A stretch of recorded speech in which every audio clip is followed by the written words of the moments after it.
Hello, everybody, and welcome to the TARDIS Zone Talks. We're here for some news. Couple of images have surfaced on social media. David Tennant and Catherine Tate are filming Doctor Who, and I'll show you the images now in just a second. But nice to see. One of the most intriguing things about the images, though, which has been brought up, is the fact that it's Jodie Whittaker's TARDIS.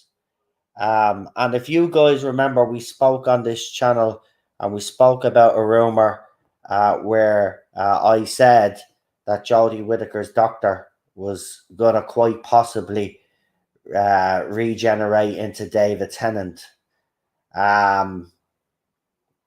Now, I'm not saying that's the case, but that would explain why he has her TARDIS, because it's definitely her TARDIS. I thought it wasn't at first, but the light bulb fits. It's definitely her TARDIS. So he's in a slightly different costume as well. It looks cool, I have to say. Catherine Tate is there as well. We've got our we've got one of our members in the chat, Nicholas Horton. He says, "Early good evening, everyone." Don't forget there is a members button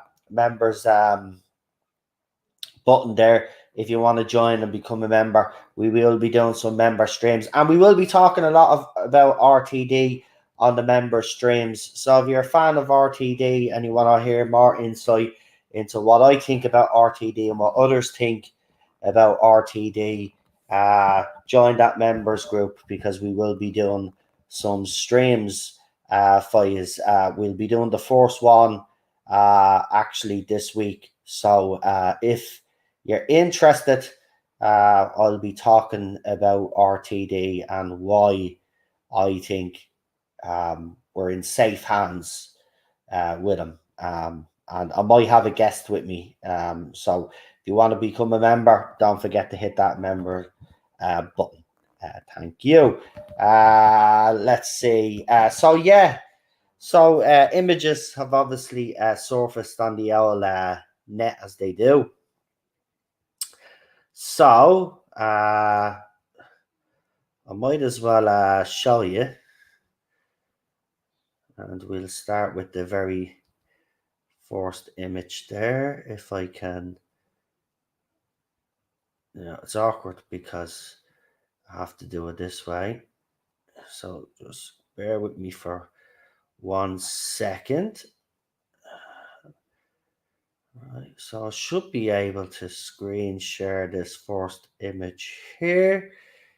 The gallery, that's the one. So there you go. So I don't know if you can actually see that on screen. I'm watching this stream on my phone as well. So let's see. Yeah, so you can see it. So as you can see there, it's David Tennant's Doctor, and he's looking very somber. It's like as if he's confused or stuff. But he's got his normal trousers on, but the jacket looks slightly darker. And he's got his old runners on there. So that's the first image there. I should be able to open the second image, actually. Hold on. There you go. So there's the second image. There's that looks like David Tennant, right? Catherine Tate here, right? But this is Jodie's TARDIS, because there's the light bulb. At first, I didn't think it was, because the color it's a poor quality photograph. So whoever has took this photograph isn't supposed to be taking them. And maybe that's why they announced the two of them, because it was going to be leaked. But if you see this figure over here, right, kind of has Matt Smith's hair, don't you say? Little bit of it looks like a dicky bow there. Now, it could be wrong, but obviously the neck, it just looks a bit too low.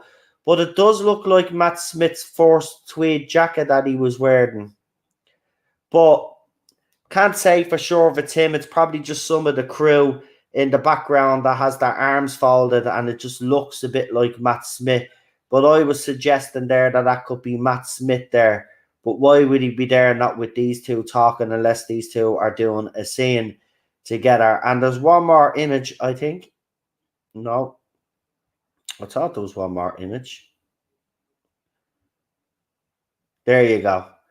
And there's another image. Again, poor image there. But as you can see, it's David Tennant's doctor. He's in his costume. He's got his normal trousers on, but he's got a different sort of jacket on. So is this a parallel universe, Doctor? Is this actually the 10th Doctor? Is this the 14th Doctor? And Shooty is actually the 15th Doctor. There's so many things here to figure out, but there you go. There are the images. Anyway, so exclusively filming right now.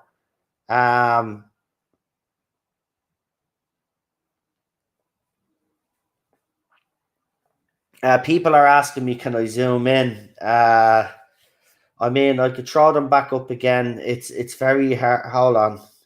It's very awkward because just bear with me for a second.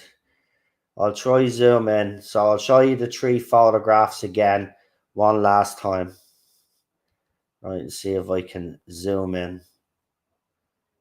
Right, there might be a way of doing it if I do this maybe. Now this is the best I can get it now. So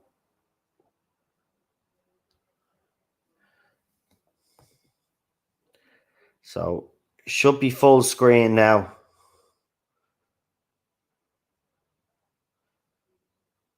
There you go. So as you can see, darker jacket there. He's still got the tie on, the short. He looks a bit, I don't know what's up with his expression there. There's the other image. As I said, it's a bit bad. Whoever's being taking these photographs, maybe that's why the announcement was made or something. But you can see that he's there. He's got this dark kind of jacket on. Looks well, I have to say. There's that image again. And there's that other image. It's definitely Jodie Whittaker's TARDIS. There's no dispute on that. The light bulb, people have checked and compared it to the light bulb. So it's definitely her TARDIS, right? So there you go. There's David Tennant. There's Catherine Tate. And this is the figure that I was saying looks a bit like Matt Smith. Now, this just could be someone with, obviously, their hands crossing. But I don't know. It kind of looks a bit like the hairstyle there. And it looks like that jacket that he wore. But as I said, it's very bad light and very bad quality photographs. As you can see, there's a bit of light there that probably got in the way. But there are the photographs.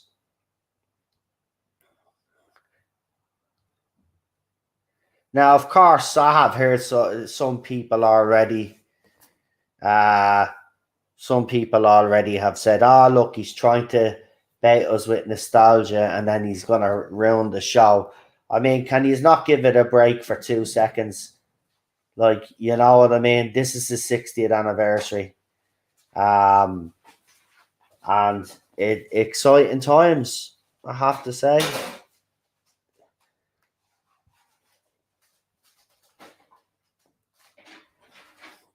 So, what does everybody think in the chat?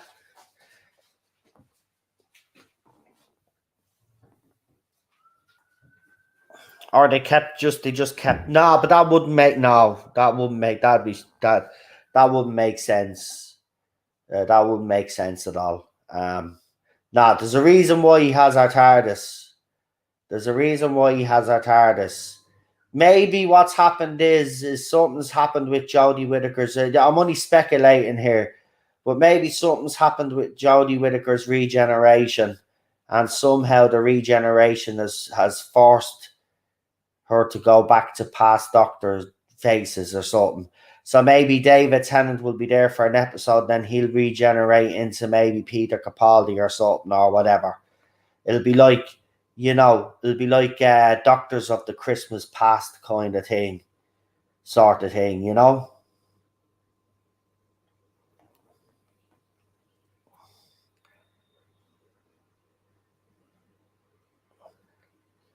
Has there been announcements regarding Murray Gold? No, nothing on Murray Gold. But it's look, uh, as I've said, if he's getting the gang together right to do this, well then I'm pretty sure he's going to get Murray Gold to do the music for the 60th at least. You know, he mightn't get him for the new series of Doctor Who. He might go with someone new there. But for the 60th, yeah, there could be a chance, I'd say, Murray Gold returning. I mean, he's already brought back most of the gang. So, you know, Murray is probably the final piece in that jigsaw for Doctor Who fans during his first era, you know. And he would be, look, Murray has to come back in my opinion. Daniel says he's doing cartwheels. Listen, listen, listen. You don't even realize what's coming. I told you this months ago. You don't actually realize what's coming over the next few weeks and months now. I mean, this is not it. This is not it. If you think this is the end of the announcements as well, by the way, it's not going to be the end of the announcements. That's all I can say. But it's not going to be the end of any announcements. You are in for a treat.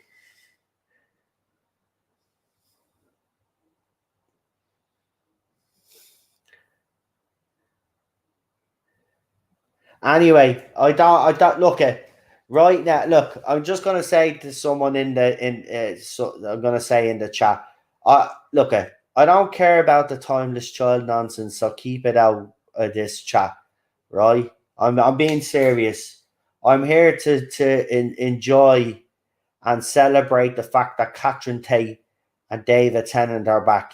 Right, this is the 60th anniversary. I don't give two flying craps about the timeless child right now. Okay, all I want to do is savor this moment. This is look at. Everybody knows how I feel about David Tennant and Catherine Tate as a companion and Doctor duo. To me, they're my favourite companions of the RTD era. And it's another reason why I like Bill Potts as well, right? Because I like the dynamic, I like the friendship. I'm not into all of this romance with the Doctor, whether it's a man or a woman. I don't care. I don't care whether they fancy men or women.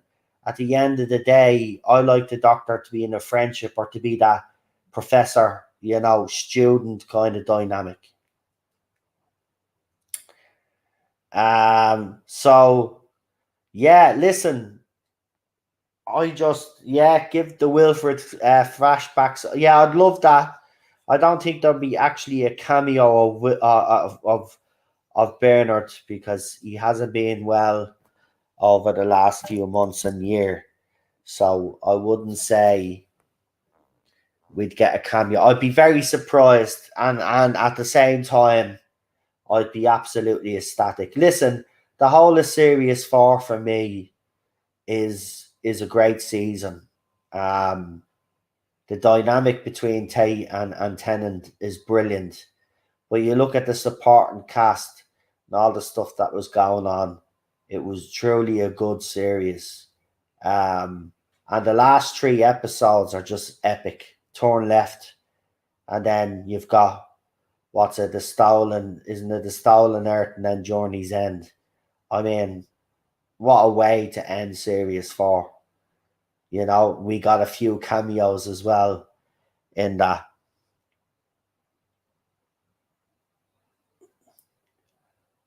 So I don't really care. So all I'm just saying is if anybody has any negativity, right, or wants to say that, oh, this is Chris Chibnall just baiting fans, oh, this is RTD just baiting fans, and then he's going to do what Chibs did, I don't want to hear about it. I actually don't, right? I want to enjoy this moment. The last 2 days, I've had a smile on my face that I haven't had for 5 years, right? As a Doctor Who fan. There's been nothing for me to get excited about. And that's no disrespect to anybody that's like this era that hasn't gotten involved in any of the nastiness that's happened on social media. you know. But I never liked it. I never liked the new this era, and it's, you know, there were so many problems with it, the acting, the writing. It was just ridiculous. So I don't want any negativity, right? Because this is a positive thing that's happened here. To me favorite doctor, my favorite doctor duo, the companion duo are back. David Tennant and Catherine Tate. Donna and the Doctor, Donna and the Doctor. Remember, because the Ood, yeah, they got mixed up, but the Ood were actually meaning Donna. But this is man, this is like, this is brilliant. Nobody gives a crap about this. That's the thing. That's the thing, man. I don't care about the centenary. I think people have actually literally forgot that the centenary is still happening.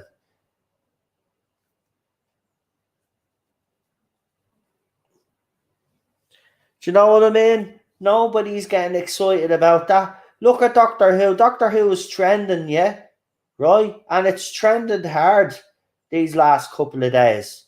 Right? They've even brought down the bloody site that reported the article that the two of them were back. The site crashed. Right? Doctor Who, I've seen lots of people, right? Lots of people out there that are very excited. You know, look, Series 14 still miles away. This is the 60th anniversary, right? This is the 60th. This is separate from anything else. Even what Chibs has done. This is This is separate. This is to celebrate 60 years of Doctor Who, right? The centenary is celebrating 100 years of the BBC. Nothing to do with Doctor Who, but Doctor Who was just doing one for the centenary because it was a popular show at on Doctor Who, 100 years of the BBC, and they had successful shows. So Doctor Who was still around, so they asked them to do a centenary. But this is great news. This is great news. So don't want to hear about Timeless Child being retconned and all of this nonsense, right? I'm here to talk about Catherine Tate and David Tennant returning. And talking about the fact that he has Jodie's TARDIS. And that's what we should be talking about, right? That's the thing we should be talking about. Why does he have Jodie's TARDIS? Let me know what you guys in the chat think. Why do you think he has her TARDIS? It's definitely her TARDIS. So why does he have her TARDIS? Is he Dr. 14 and Shooty is Dr. 15? Is Jodie Whittaker going to regenerate into David Tennant, and it's going to be like a bleeding Charles Dickens thing? Didn't he write that one, Scrooge? What's it called? Is it called Scrooge? No. Christmas Carol. That's the one. Isn't it? Christmas Carol. Who wrote that bloody thing? Anyway, that's what it probably is kind of like. Christmas Carol sort of thing. The Doctor regenerates into past versions of themselves because the regeneration of Whittaker went wrong or something.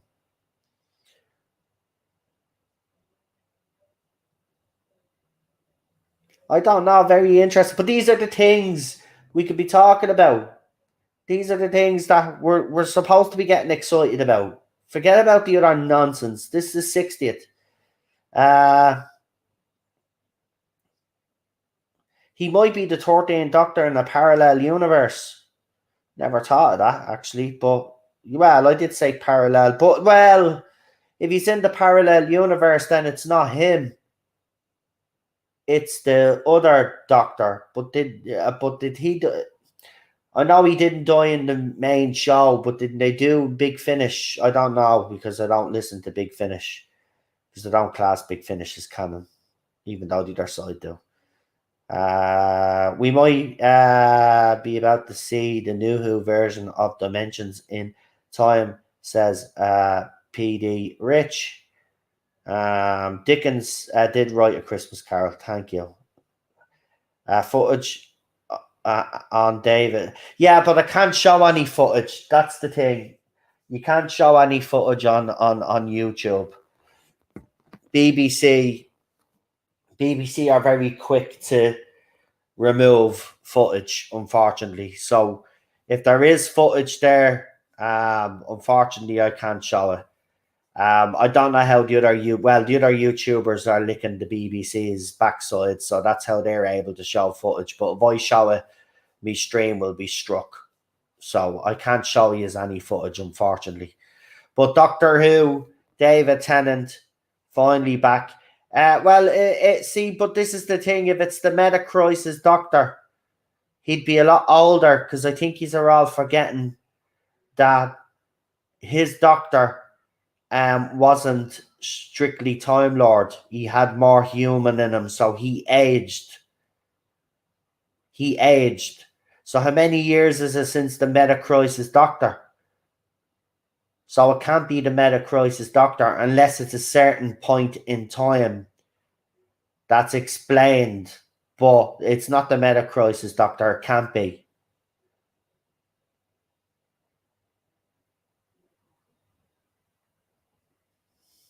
It's the light bulb, Ardy Ross. It's the exact same light bulb as Whittaker's. It's definitely Whittaker's TARDIS.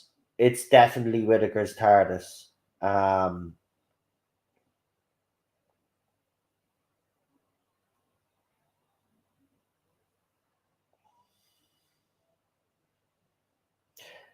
Bad Wolf, maybe Jodie's Doctor dies and the Meta Doctor replaces the Doctor with Donna's regen energy and he gets his second heart. But how would Jodie's Doctor and the Meta Crisis Doctor meet in the first place for that to happen? And then why would he get Donna to come and help him when he knows that Donna could die if she remembers anything about her adventures? Even though the Meta Crisis Doctor wasn't part of the adventures that she was on, it was part of the result of the last couple of episodes of Series 4. So I don't see that happening either.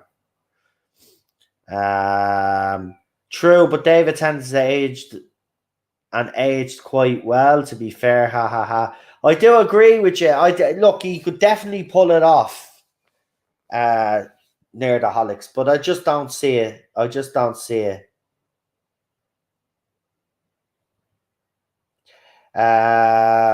Not why would the Meta Crisis Doctor be with Donna since the two are together? It'd be the 10th while he was still with Donna. It could be that as well, but he's wearing a completely different jacket, and I don't remember him ever wearing that jacket. This is definitely somewhere in the timeline, but where?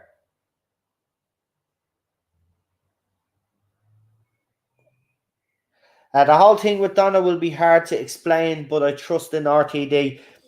Very interestingly enough, I was actually going over videos on my channel, as you do, sort some out and stuff like that. And I came across a couple of RTD videos that I did when he joined the tweet-alongs.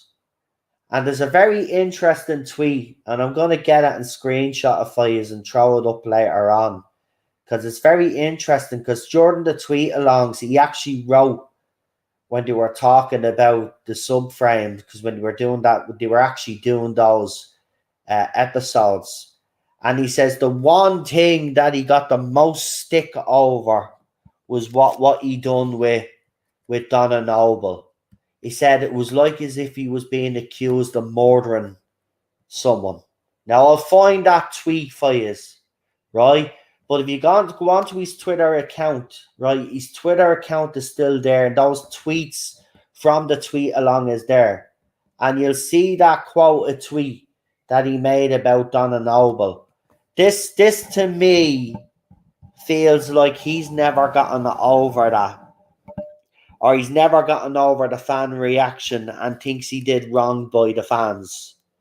And I think he's going to correct it. I think Donna, the thing that hasn't set with me with the RTD air has always been that I've told you that. I never liked what happened Jamie as well when the Time Lords did it to Jamie, right? This never set well with me.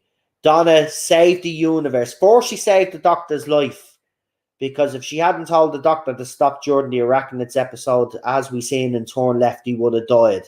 So she saved him there.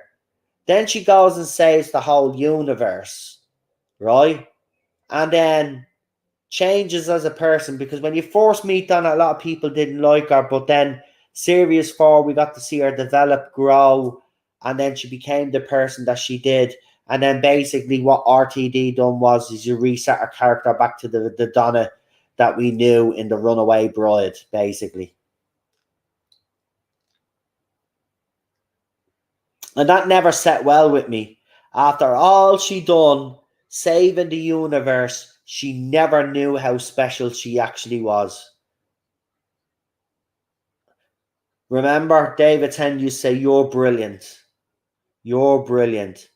And that's the thing. It never set well with me. So if this is his way of fixing that, right? And it has to make sense, because, you know, I'm sick of getting mediocre Doctor Who, right? So I want this to be explained the way RTD used to do things, and explain it. And I want Donna to get her. I want this redemption to happen, right? I want Donna Noble to remember everything that she's lost. Now, I hope, apparently she's still with her husband, so I hope it doesn't ruin that, because she deserves to be happy as well. But I hope she doesn't, you know, when she gets her memories back, you know, she kind of thinks, well, I don't want to be married anymore and stuff. But I doubt that, because, like, you know, she did fall in love with that guy in the Dr. Milne episode, Silence in the Library, Forest of the Dead. And then your man couldn't talk because, God love him, he had a stutter and he couldn't get her name out. And then, like, she was devastated when she lost him. So, yeah, maybe she'll be grand. But I want that redemption arc to happen. That's what I'm saying. And why is he in Jodie's TARDIS? So he's wearing different clothes and he's in Jodie's TARDIS. And remember what RTD just said yesterday. It could be, what was his quote again? It could be a flashback. It could be a dream. It could be something else. Right? So he's already thrown stuff out there to throw you. And remember, this is the guy that said he throws out red herrings all the time. Something's up. And look,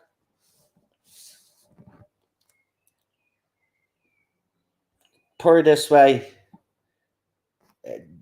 David Tennant is probably not going to be the only announcement to be made over the next few weeks. And all I'll say is some of you might actually get what you have been wishing for a very long time. But I'm saying no more. But if you are clever enough, which I know you are, some of you will figure out what I'm actually trying to say without actually saying it.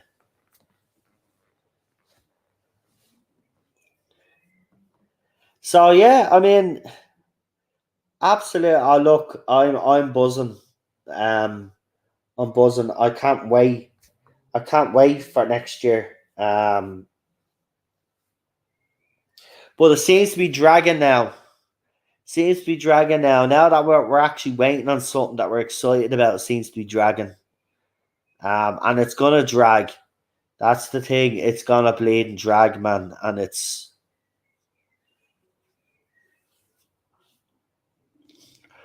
unless, which nobody has talked about, unless what they do is, remember, there's a rumor that this is a multi episode.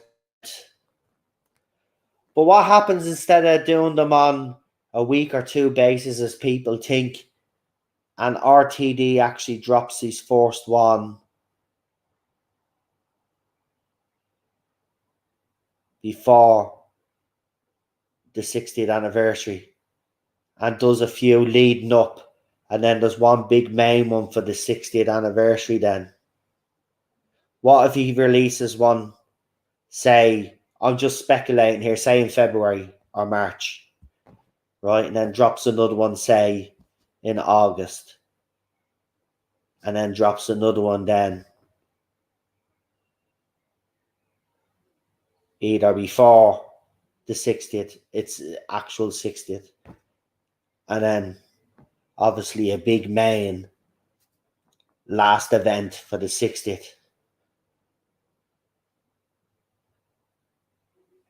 Maybe we don't even have to wait that long. Maybe we don't even have to wait that long. Because I'll tell you why I'm thinking like this. David is filming right now. Right? That's why we have these photos. They've announced it yesterday. There's more announcements to come. I'm telling you, I actually think that we will get an RTD episode early next year. And it'll kick off the 60th campaign leading up to the 60th. And then there'll be this main event for the 60th anniversary night.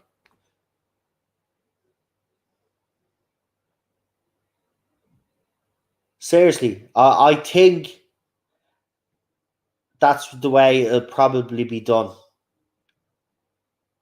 And that's just me speculating, by the way. But it does connect to some rumours that we were told. But, you know, nothing can be verified because RTD is very clever in what he does. Some people are even... Do you know what? PD, I would not even rule that out. Because if you look at the current photographs, they're filming on cobblestones as well, which is very Christmassy. Remember? RTD did that Cardiff episode. What was it? The Unquiet Dead. Cobblestones and snow in Cardiff and stuff. I'm telling you, I don't think... Because here's the thing. It's always struck me, and I've said this and I'll say it again. RTD's announcement when it was made, I know for a fact wasn't supposed to be made then. But either the media got a hold of it, or this is a completely... They know Doctor Who, the current run, is dead and there's no time to lose. So basically it's full steam ahead. And it's just, even though there is a centenary special, they've kind of like said, well, this is urgent. We need to actually do something because Legend of the Sea Devils was absolutely horrendous. And it's just, the last one is just going to be even worse.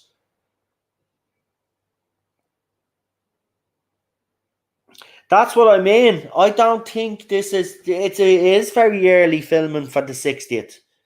It is very early filming for the 60th.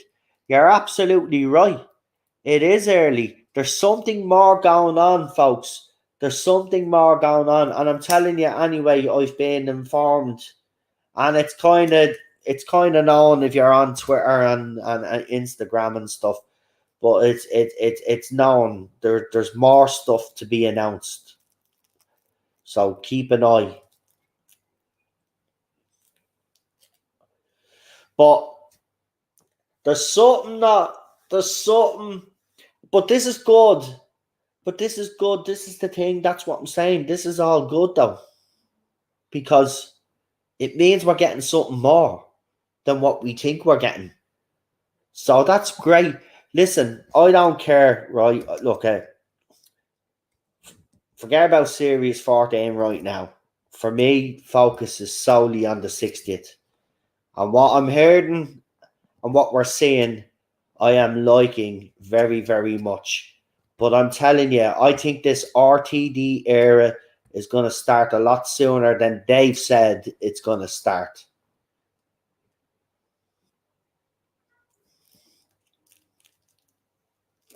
I actually think there is an urgency to get it out there, because I think they've seen the reaction and how well it's being received. And I actually think, look, at BBC are not stupid. They know that Series 13 flux, and they know these specials are dead in the water, right? It's a repeat, the same mistakes over the last 3 seasons by Chibnall and co, right? They haven't even learned from the mistakes. And you know, I get criticised on this channel for going down hard on Jodie and Chris.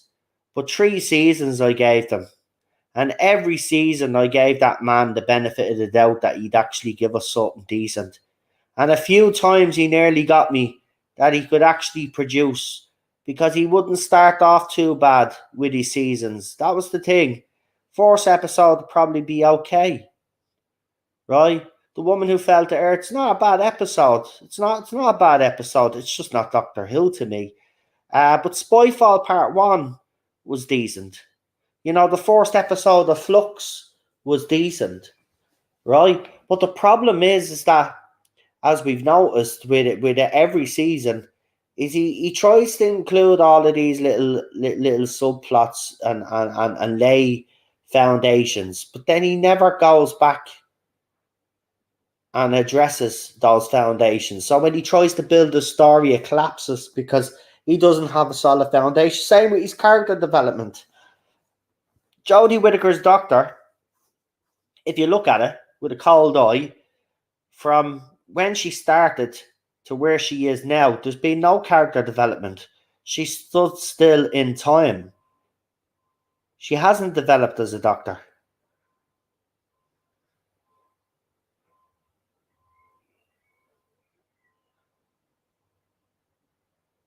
Yeah, I'm telling you, man, there's something more going on with this 60th. There's something more going on with this 60th. He's definitely in a different jacket. Jodie's TARDIS, right? They're filming right now, right? And remember, that bad wolf letter that went out said that there was going to be filming in June as well, right? So I'm telling you, there's something going to...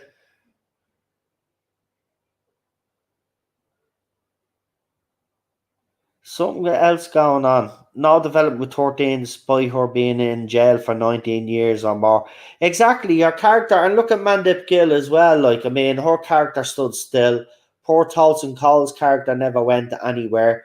Ryan Sinclair, he had a disability. It was featured once or twice or something, and then that was it. Never brought up again. And then he's like, he picks up a gun and starts doing Call of Duty on these cyborg robots, if you remember. I was actually... See, here's the thing, with all the stick and the crap that I give this era, I've actually rewatched Series 11, 12 and 13 again. Just to kind of see for myself, was it as bad as I remember when I was reviewing them. And I have to say, a lot of the episodes haven't aged well in Series 11. It already looks pretty old. It's like as if it's 10 years old, but the reality is it's only 5 years old. Series 12 was a slight improvement on Series 11, but Series 11 is where I think all the damage was done. But Series 12 then was where the controversy came in, because we got the Fugitive Doctor and we got this Timeless Child nonsense. And yeah, the Fugitive Doctor, I have to say, going back and watching it again, was probably my favourite episode of Series 12, I have to be honest. But again, when I was looking at Joe Martin's performance as her doctor, the fugitive doctor. I said, yeah, by God, does she look 10 times better than Jodie Whittaker's doctor? But you've got to measure Joe Martin's doctor to other doctors out there, and does she live up to the expectations? And I would have to still say no. You know, she just looks so great because she was because she was put side by side with Whittaker's doctor. But you put her up side by side with a Peter Capaldi doctor, or a Matt Smith doctor, or a David Tennant doctor, or even Christopher Eccleston. Joe Martin's not that great of a doctor either. It's just she was compared to Jodie Whittaker, and anybody would be better than Jodie Whittaker. As I said, me dog Ted could play the doctor better than Jodie Whittaker. She doesn't understand the character, and that's been Whittaker's biggest flaw. We got Charlotte in the chat. Welcome, welcome, welcome. And don't forget, people, we got a members section now. We will be doing some member streams on RTD where I will be talking. The first stream I'm going to be doing actually is going to be on why I am happy with RTD and why I feel confident that obviously we're talking about the 60th now, but Series 14, why I'm not as hesitant as some fans out there are suspicious, because you've got to look at the stuff that he's done before. RTD has always been very political. The thing about it is, though, is how he writes and understands Doctor Who. And what we'll be kind of doing is we'll be looking at interviews that he's done and quotes, obviously, that he's made, which is my way of just, saying what I think. We're in safe hands with RTD. So if you want to become a member and get to watch some of those streams there, I'll be bringing some guests on as well. Obviously, there's a lot of RTD fans out there. So I'll be also getting their opinion on why they also believe RTD is the right man to move the show forward. Listen, I know there are a lot of people that follow me right now or subscribe to me right now that probably don't share that opinion, right? And that's fair enough. And I want to say to you guys as well out there, you're also, entitled to, just like I am, to share your opinion on why you're suspicious and you have concerns. But what I've always asked is that, don't ruin it for other people that are actually enjoying this right now at the moment. Because, yes, this could be all right and it could go all pear-shaped. But right now, the announcements that we've had, Catherine Tate returning, David Tennant, and now we've actually seen photographs of them filming. It's an exciting time in the fandom, and that shouldn't be taken away from fans, We got someone in the chat there that says Catherine Tate is a talentless hack. Well, that's your opinion, but you're wrong. Catherine Tate is 10 times the actress that Jodie Whittaker is. Actually, Catherine Tate played the Doctor better than Jodie Whittaker did, and she was the Dr. Donna, and she played the Doctor better than Jodie Whittaker did. All on board the SS Russell T. Davies. Listen, it could go all pear-shaped, yeah? People are right. The people are probably right out there. They're probably right. It probably will all go pear-shaped. But right now, right, I'm looking at the evidence. And that's what I'll be doing for membership streams. We'll be looking at the evidence. And the evidence is his whole era, right? He was very political at the time and had very strong opinions. But when it came to writing Doctor Who, if he did have something to say, the writing didn't suffer because of a message that he was trying to get across. It never suffered. His characters never suffered. You know, the audience didn't bleed and suffer, or didn't feel like they were getting clattered across the head with agenda after agenda after agenda.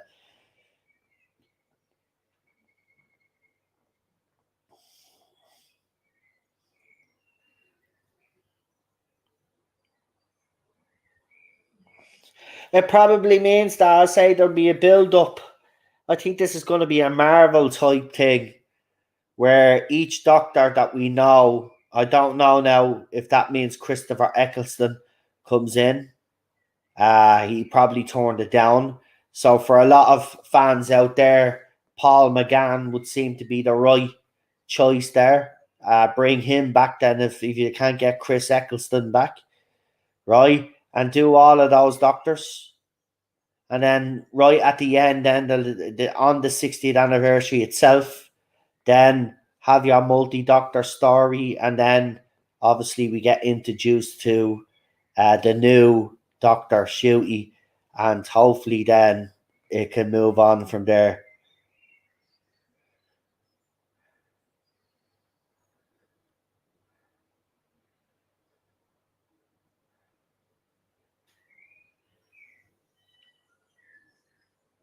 No, YouTube channels and Twitter don't ruin their enjoyment for Doctor Who.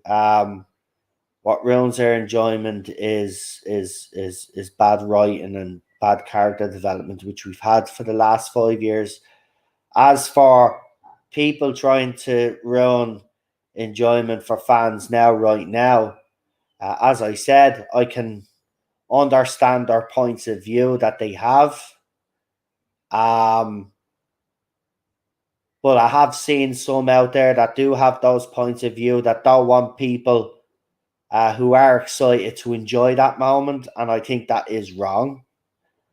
There's a lot of RTD fans and a lot of fans that were introduced to the show thanks to RTD that absolutely are beyond themselves with excitement because he's back. For me, as I said, my personal connection, obviously, I'm a classic Who fan, but in 2004, around that time, I was going through a very rough time. Doctor Who was announced in 2004 by RTD. I remember the interview very well. If that announcement hadn't been made, I wouldn't be sitting here talking to people. That's how low I was at the time. So for me to see him back, it's great. It's great because he understands Doctor Who, in my opinion, and he understands the Doctor and what role the Doctor should play. And that has been missing. That has been missing for the last 5 years under the current regime. So, as I said, I'll go into a bit more detail member stream. So if you haven't joined up, you can. You can join up for membership, and you can get those. We'll do membership streams as well.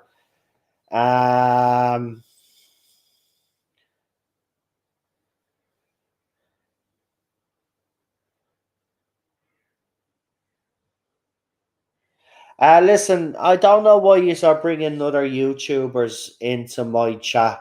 I don't care what opinion other YouTubers have. Okay, you are obviously here to hear my opinion, but I don't want to hear your opinion about other YouTubers. I couldn't give two flying fucks what other YouTubers think out there. This is my opinion. They're entitled to their opinions. And you can take their opinions whatever which way you want to take those people's opinions, yeah. But what I'm here to do is talk about mine, share my opinions with the audience, and then hopefully the guys in the chat can share how they feel. I don't give crap about other YouTubers out there or what their opinion is. Okay? So I've seen that's happening a lot lately. People coming in telling me, that, oh, well, this YouTuber has this opinion and this YouTuber has this opinion. What is your opinion on it? Don't be asking me for my opinion on it. Right? Bottom line is this. They have their opinions. I have my opinion. And my opinion and the opinion of the people that subscribe to this channel is all that matters to me. I don't care what other YouTubers out there feel about it. Okay?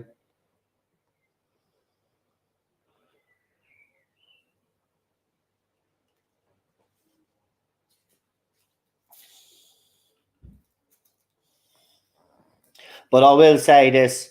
I think everybody's behavior and the way everybody is acting, because people have different opinions and are trying to get opinions out of other people, I think it's absolutely disgraceful, to be quite honest with you. You know, what's this fandom kind of turned into now? You know what I mean? We all have our opinions, right? This thing of asking us how we feel about other YouTubers has never been a thing up until now, right? As I said, we all have different tastes, we all have different opinions, and I will say this though, you know, just because people do have different opinions on it doesn't automatically make them a racist, as some people are trying to claim out there. Yeah, you've got to understand where a person's coming from and understand their point of view. Doesn't necessarily mean that it's racist. Now, I will say that I have seen blatant racism surrounding the casting, and I'm not going to lie, and I did call it out. There's no room for that in the fandom whatsoever, and it's absolutely disgraceful, right? But there are others out there that have genuine concerns. They're being labelled racists, and that's wrong. RTD was always great at promotion. Absolutely correct. You could definitely feel the change in energy, the cryptic clues, and the size of the announcements. I agree. There's a lot more buzz as well. And I have to say, it is nice to see that no matter what part of the argument you were on concerning the current era, that there's a lot of fans on uh, either side of those conversations that are enjoying this. But there are some out there that just can't let go of the past and have to keep dragging up the past and have to keep, you know, this argument going in the fandom. This era is over now, right? One more episode to go. If you want to live in the past, that's fine. Live in the past, right? But we're all moving on, right? And, you know, as I said and I explained in the Twitter post, you know, you can go and accuse me and others out there making this fandom toxic, right? But the real culprits are the media, who actually wrote articles to incite the mob on social media, and was helped along by certain YouTubers and influencers out there in the Doctor Who fandom. You're responsible, just like the media are, for the toxicity in this fandom. And now all of a sudden you want to drag all of that back up again, and drag up, you know, rumors that are done, right? Well, if you're going to do that, you might as well drag up all the rumors the other side have done, because not only has every single rumor they put out been wrong, but not one of, but I've put out rumors that have, but you don't want to report on that. But the thing about it is, you're starting up again. You've made it clear your agenda because you did a hit piece on a friend of ours, called him a racist, and then you put up a post on your Twitter account to indicate that this video was doing very well and to keep retweeting it. But then the consequence of that is, you twat, is that all your supporters then have went on to that poor bloke's account that have accused of being racist and now are bullying him. And I couldn't have came at a bad time, because he's had a personal loss, and you don't give two shits. All your channel's struggling. So what will I do? Oh, let's start calling out all these so-called racists that I think are racist because I don't agree with their opinion. You want to live in the past? We're moving on. Okay? So it's time that you grow up, mate. And you all know who I'm talking about. I don't even have to mention who.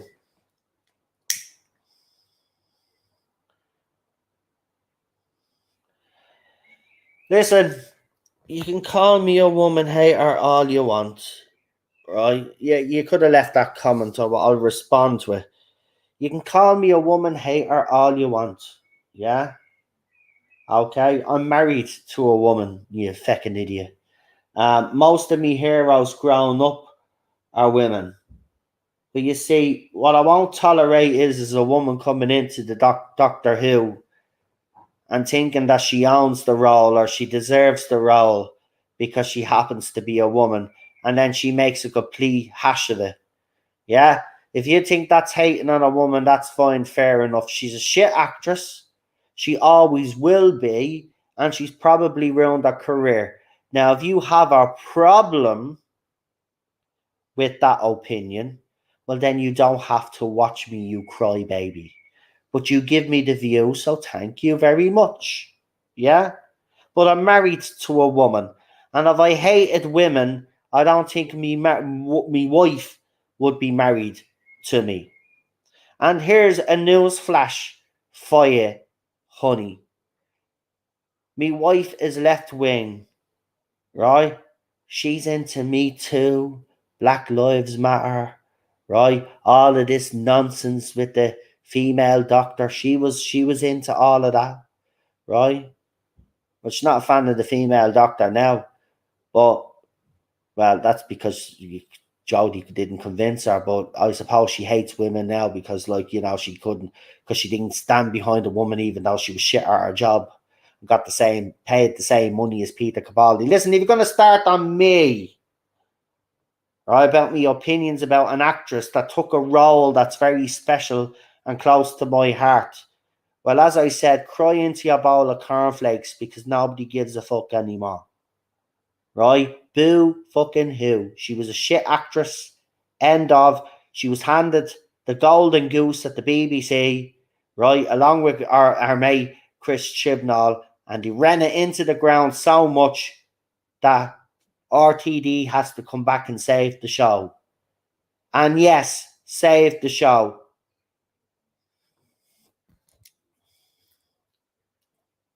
I don't constantly crap on Jodie every day. And by the way, I have actually praised Jodie Whittaker on this channel, but you're too narrow-minded. You're too narrow-minded and too caught up in your hatred of me that you can't actually, bring yourself to actually say, oh, he has said positive things about Whittaker. Of course, I have said positive things about Whittaker. But if all I see is negativity because our acting and our talent is so bad, don't blame me. I mean, don't blame me. It's not my fault. She probably should have went to a better acting college then, shouldn't she?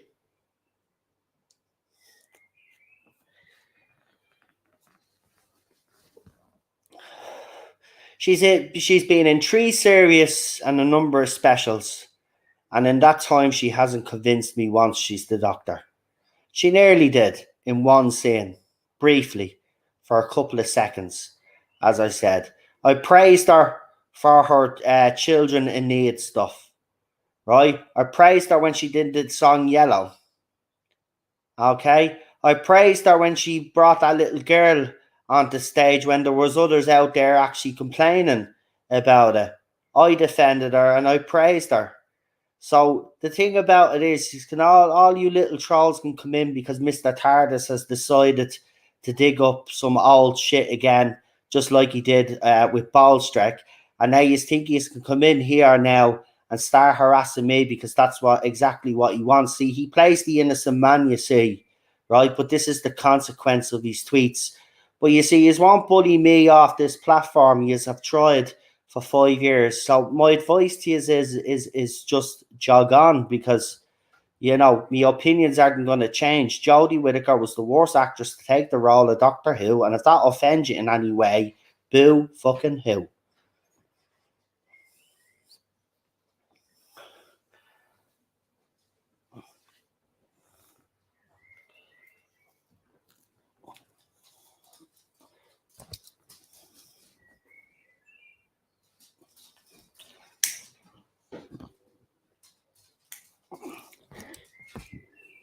Anyway, as I said, back to RTD. Here, this is the thing though. His writing's going to show up Chibs for what it was.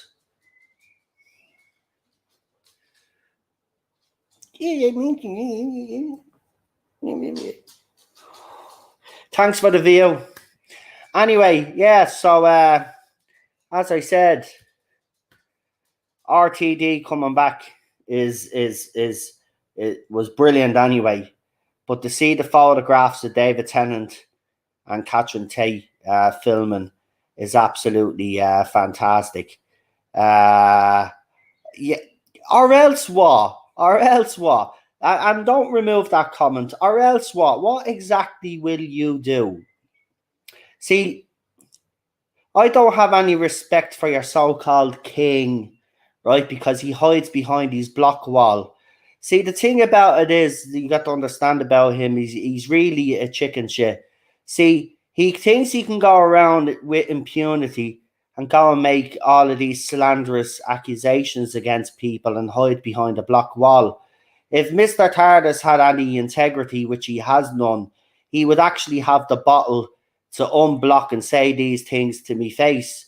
But you see, the thing about it is he won't say it to our faces, right? He says it to his audience, who then come into my stream or go on to Ballstreck's Twitter account and start posting horrible stuff, right? But you see, he knows what he's doing, and then he plays innocent in the fandom. This is why I've always had a problem with him, right? Because that's exactly what it is. I'm fighting a coward, right? He would not have the two balls that he has to go and say any of these things to me face, right? So he hides behind his block wall. So let him. So if that's the kind of man that is worship out there, well then more fool you guys, because that's not how you behave. He might have personal issues with me, that's fine, right? But to get everybody else involved, right, because that's what he does, that's a chicken shit move. I could do that every day. I could say, I've already warned my audience that don't go near him. They don't, right? Because he's a waste of space anyway and a waste of their time. But apparently I'm not a waste of his time, or other people that I know are not a waste of his time, because his channel is struggling.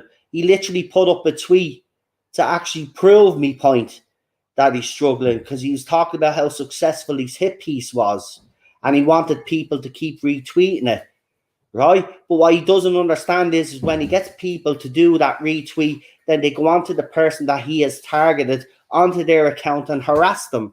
And then he plays the innocent man and then accuses us of being the harassers, when all we do is defend ourselves.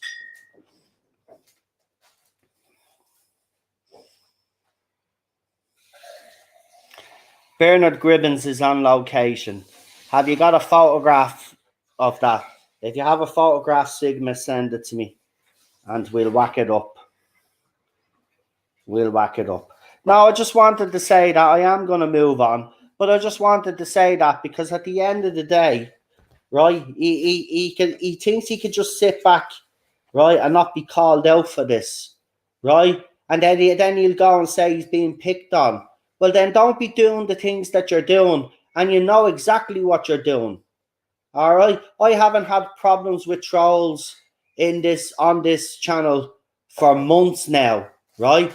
All of a sudden, you start retweeting about me, and you start tweeting about someone else, and all of a sudden, we're being targeted, right? So leave a bloody out and stop playing the innocent, because you're just as bad. As I said, you and the media, right, accounts like you, are responsible for inciting the toxicity in this fandom. Yous are responsible. Don't be blaming us, because the fandom was not toxic before all of this nonsense happened, right? So to suddenly claim that the fandom is toxic, you guys made the fandom toxic. The media made the fandom toxic. Don't be trying to blame us.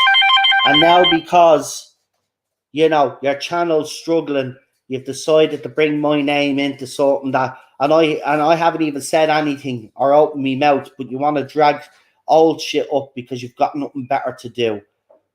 Well, my advice is to keep my name out of your mouth, and I'll keep your name out of my mouth. Don't be dragging me into shit because your channel's struggling. Anyway, we got a member chat here from Raymond O'Reilly, and welcome to the Members Club, Raymond and Nicholas. And who else did we have? Do we have as a member? We've got Nicholas, Raymond O'Reilly, and who else do we have as a member? There was someone else as well as a member. They'll probably pop in, but Raymond says, hi, Guy, in a day for keyboard warrior. Bernard Gribbons is not a well man. I'd be surprised. Exactly, yeah.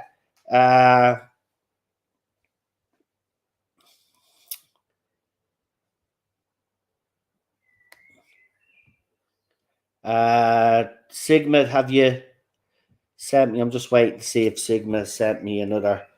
Yeah. Listen, mods, just do what yous always do. Yeah, just delete those comments as soon as they come in, and remember to block the account as well. But that's what happens when you get someone talking shit about you on social media. They say that I do all of this, but it's them, and then they play the innocent. It's shocking.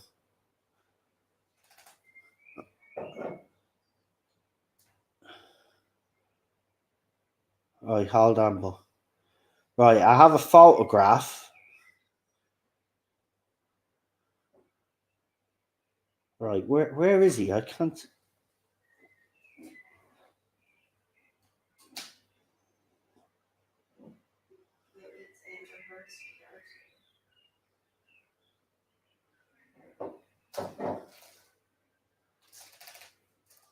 Unless I'm gone blind, I can't see Bernard in that photograph.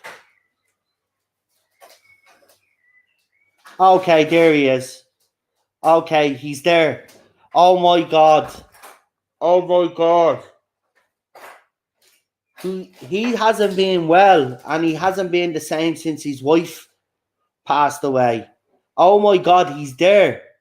He's there. It's not he's actually going to be in it. I'll throw the photographs up now. Wilf is in Doctor Who. Wilf is coming back. Oh my god, it's real. It's real. It's happening. It's happening. He's back. Hold on now. I have to share them. Share. Right, hold on. Jesus Christ. Right. It's happening.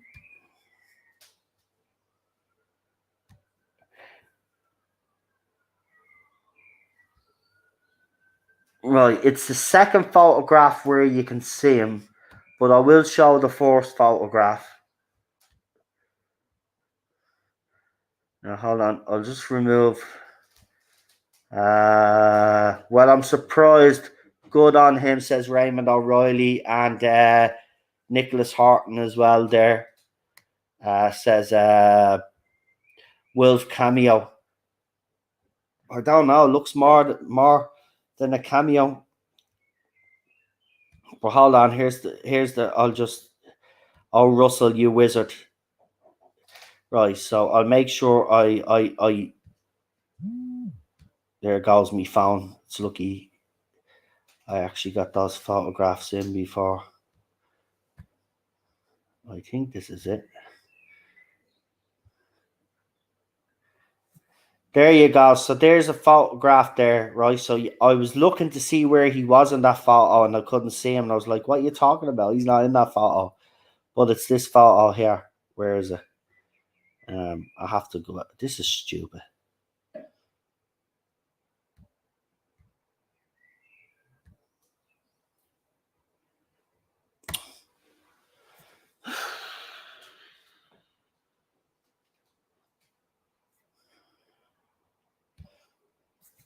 My computer's decided to freeze or something.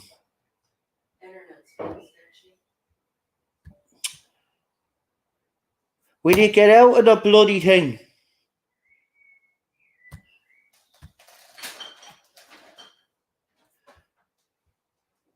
The bloody photograph has broke me bloody computer.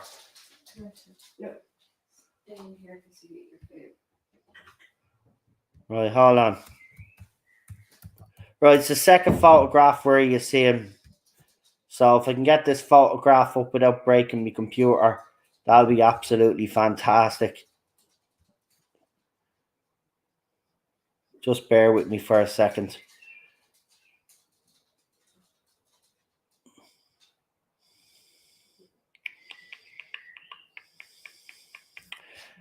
Jesus, everything's very slow. We've gone back to the early days of the internet on this bleeding computer. What's bleeding going on? Right, it's the second photograph, and it is him. You could just see him.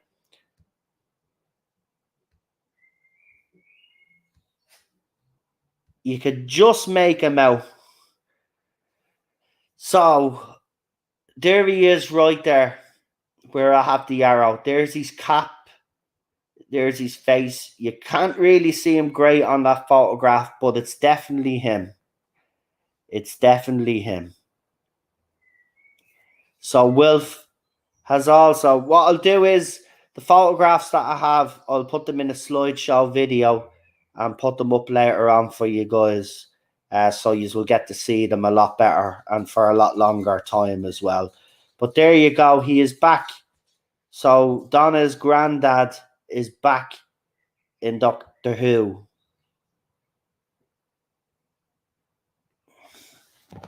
I tell you, look, as I said, I will, when I do my member stream, obviously, I will go into my thoughts and opinions on why I think we're in safe hands with RTD.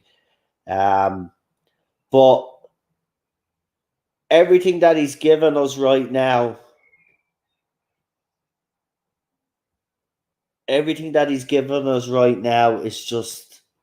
is just perfect. And as I said, the next few weeks he's in for a few more surprises. Because this is not the end of everything, as I said. But Wilf is back. Donna is back. Our husband apparently is going to be there as well. You got David Tennant's doctor back. I mean,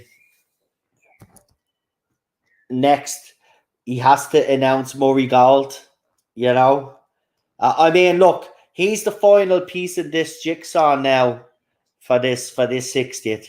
You've got to bring Murray Gold back for the 60th at least.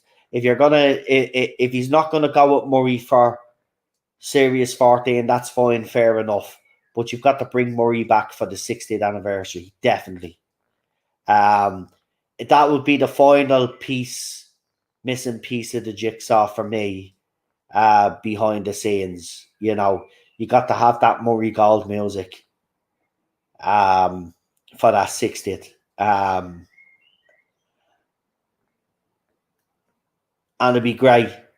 It'd be great, even if we get some of the classics, which is probably what we're gonna get, and maybe a couple of new renditions. The stream keeps lagging for me when playing it back. I might watch it later. See you later, guys. Someone put Murray Gold as a rumor, but it was April the 4th, so I was gutted. Did you see who else is back? Wilf, Donna, and David Tennant, unless you're telling me someone else has come back. But this is, look, I'm over the moon. I'm over the moon right now. For me, as I said, Donna and the Doctor, that duo was the best Doctor companion that we got in the RTD era, in my opinion. I know it was all about Rose and Martha Jones for everybody else. But for me, the Doctor and Donna were always the two. That's why I like Bill Potts as well, and Peter Capaldi's Doctor.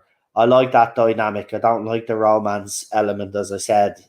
It doesn't matter whether the Doctor is male or female. I just don't like the being in a romantic relationship. So when he did that, the kind of when RTD did Donna and the Doctor, and it was a friendship, I like that. And then when Moffat did the professor student thing for Series 10, we got Bill Potts and the Doctor. So yeah, Murray's was way better than this era's music, says Nicholas Horton.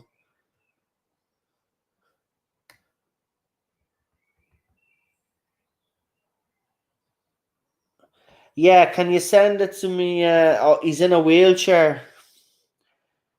Is there any way you can send it to me on Twitter?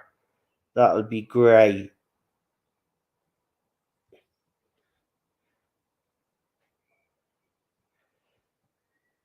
So they got him in a wheelchair. See, as I said, he hasn't been well, but maybe RTD wanted to make sure that he was part of it if he's bringing Donna back. Yeah, I like the new coat as well. Yeah, and he said he'll DM. That's fine. Yeah, I'll be waiting on Twitter there. I've already sent you that one now. Yeah, I know. I posted the photographs that you sent me.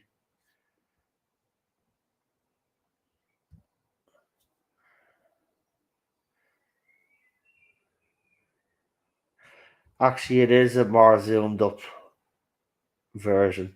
Oh, God love him.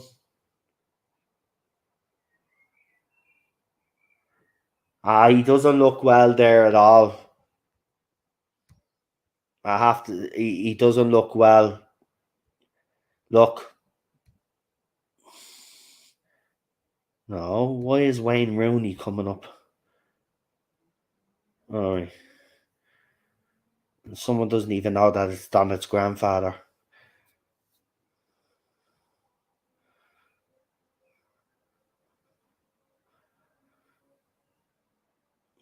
So there you go.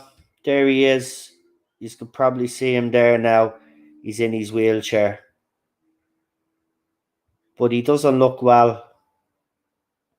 He doesn't look well at all.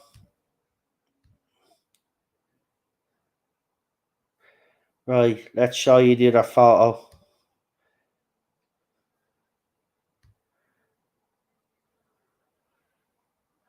Oh, here's a better image of his jacket.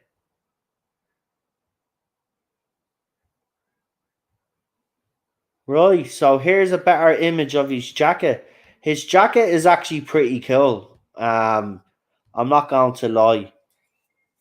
So there, as you can see, the person responsible for posting these photographs there's the there. So if you want to give them Fierce Unicorn, there is the one with the photos. But there you go. There's that jacket. And he's on his phone. He's probably texting the missus. Yeah, guess who's the Doctor again?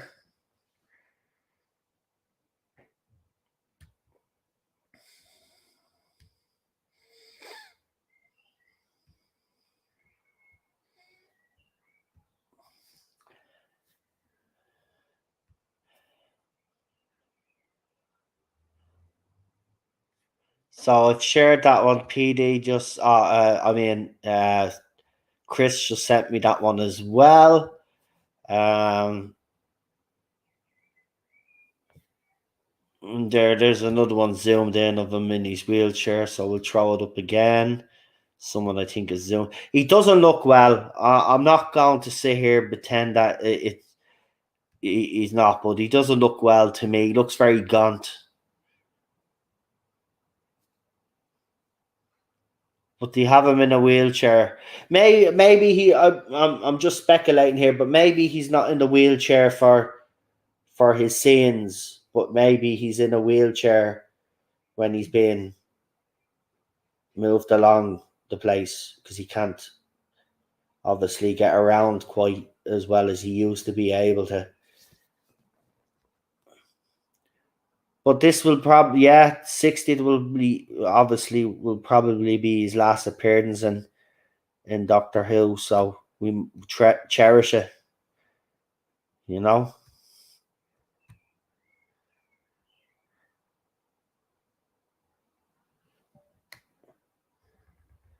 But fair play for RTD bringing them back.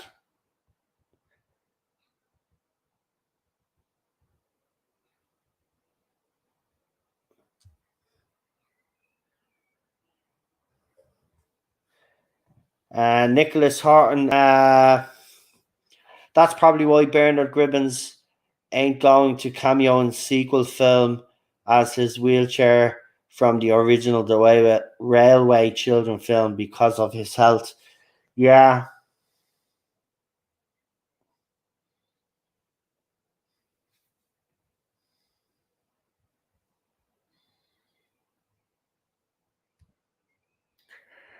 But there you go. So, I mean, interesting that they're dropping spoilers. See the difference. See the difference though. I remember when the Daleks were coming into the Chris Chibnall. Do you remember they were filming on some bridge? And instead of them putting out photographs themselves, some fan got a job as a security guard and start leaking all the photographs, and they were going crazy because of the leaks. But you see the way RTD does it.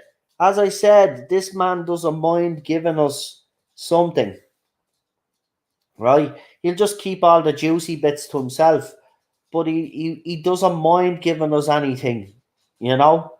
He gives us something to capture the fans' imagination, right? He knows by those photographs out there, right? Photographs of David Tennant's costume, right? The new jacket. That even that alone is going to cause some debate. The fact that he's in Jodie's TARDIS, right? He knows that's going to cause debate, right? So everything that they've done so far is a lot better than what Shibs has done, and far more cleverer. It's been spot on. But again, I'll say this: it's all well and good doing all of this on social media. What's happening for the public out there? How are they being informed? Are they just being informed by the newspapers and the news? Like, what are they doing to promote it? Like, we're on social media, so it's all right for us because we'll see it. But not everybody is on social media, and that's been the biggest problem with the current era, is that that's the way they think. And they aim everything towards social media.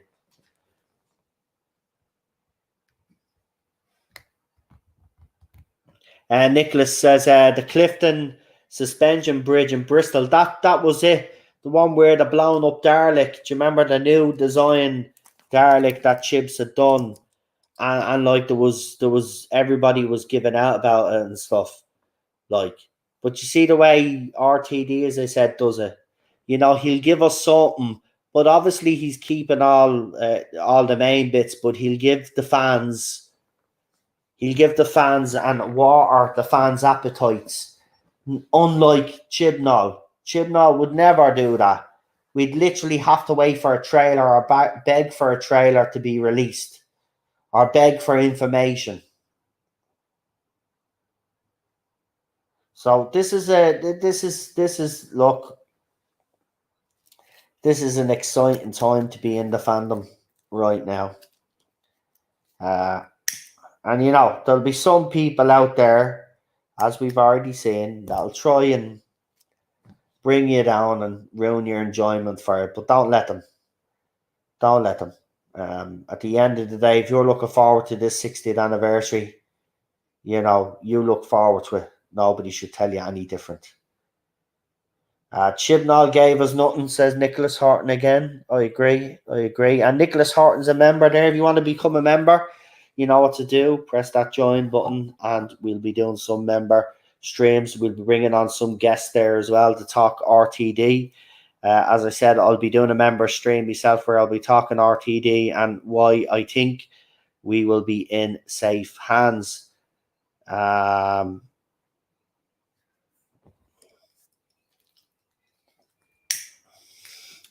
That's it. That's it.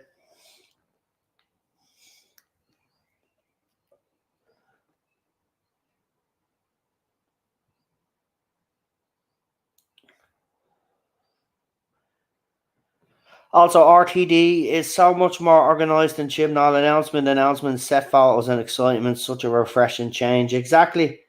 I mean, he hasn't even been around that long, and already we're getting all of these announcements.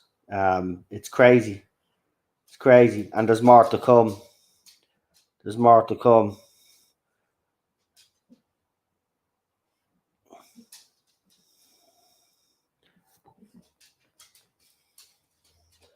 Yeah, it is weird to get all this news because we've been so used to not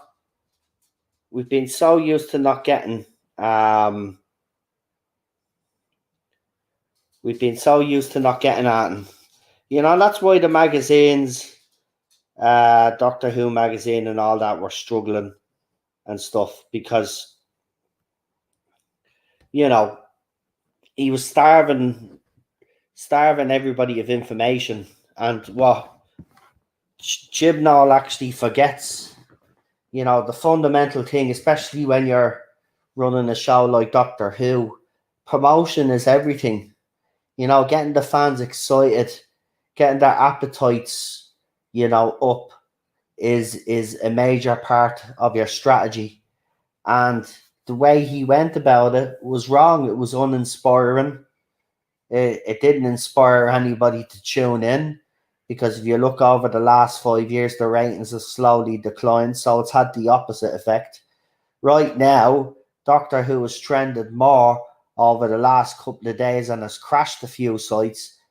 That rarely happens nowadays. The people are buzzed about the 60th right now. You know, I've never seen this much excitement in the fandom in a very, very long time. And to be honest, if the 60th is it, the last hurrah, why not let it be the 60th? You know, because if the show goes away that some are predicting, well, then this will probably be the last bit that we'll, the last thing that we'll consider Doctor Who. Of course, I'm watching Series 14 and I'm excited for it. Can't wait to see what RTD does, but the 60th anniversary comes first, and I can't wait to see what he does with it. So far, I'm liking what I'm seeing. And now, as I said, with the images put out there and the little quotes that he's put out there in the interview that he did when he announced that they were back, now a lot of fans have a lot of questions. There's going to be a lot of theories out there now. And what has he done? He's generated hype. He's literally generated hype. There hasn't been hype in this fandom in 5 years like there has been over these last couple of days. And the hype is just going to intensify, because this won't be it for all the announcements. There's more to come. So this is a pretty exciting time right now. So enjoy it. And I'm determined to enjoy it, and I will. I just can't wait.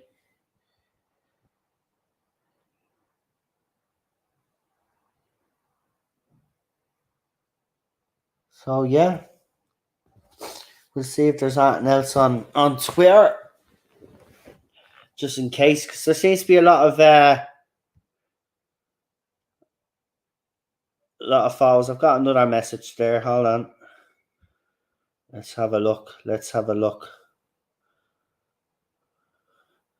Yeah, it's definitely Bernard Gribbins.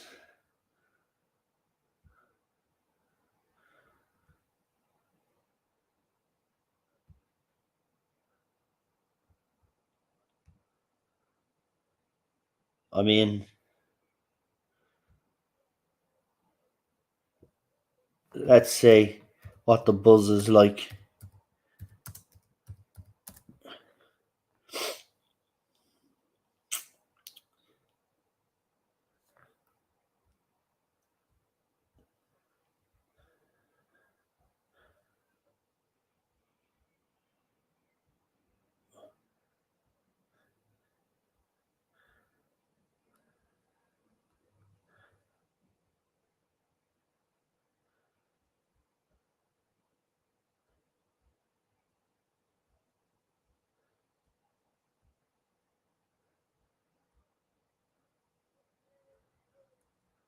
Right, there's the same photographs. I'm just seeing if there's any other photographs, but it seems to be the same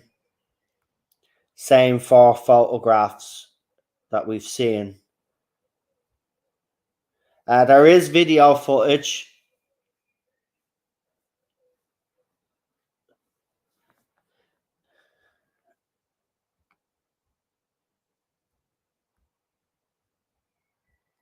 Actually, I might be able to play the video footage with no sound. So just bear with me. I'm just going to mute.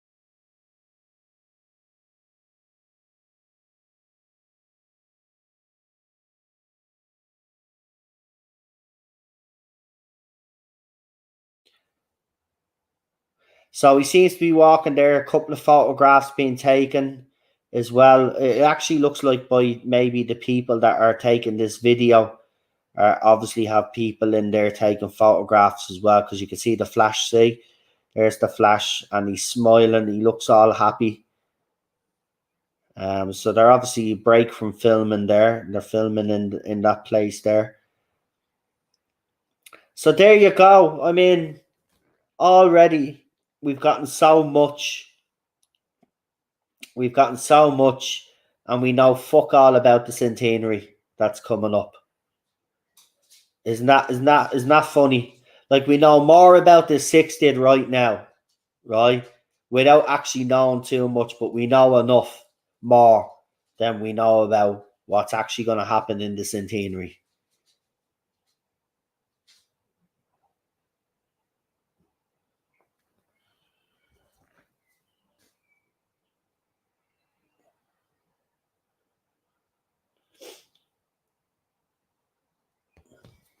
So there you go. I think that's enough of the video there now to show you.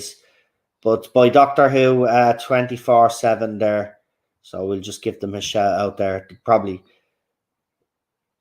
don't even know who the channel is, but there you go. Anyway, they got their little shout out. So that's video footage. I'll just continue my little quick scan and see if there's any more stuff.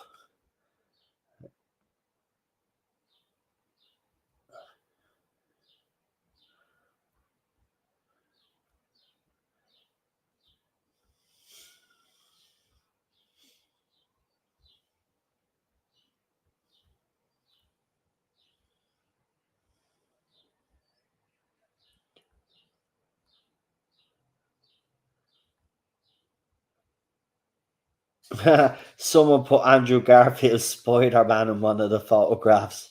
That's brilliant.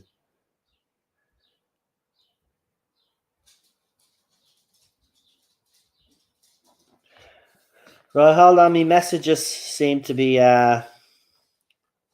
just in case there's any more photos or stuff.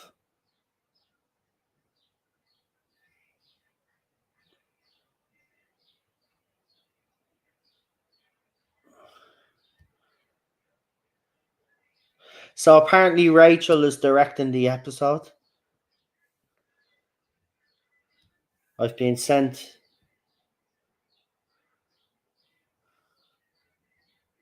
Oh, there's more video footage. Right, well, hold on. I want to make sure the sound is off, which it is. Right, so let me mute myself there and then we'll put this video footage in.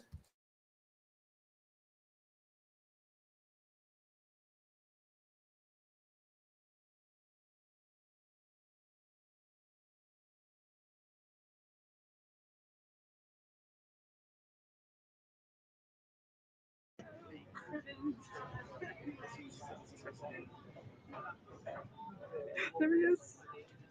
Oh, yeah, sure. You looking around.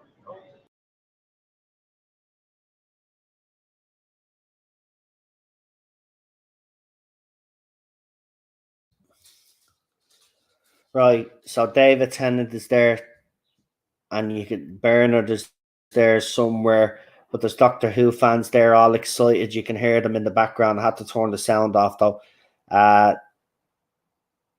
There he is. There he is. So he's talking to Dead. There's Bernard. There he is. He's being pushed by David Tennant right now.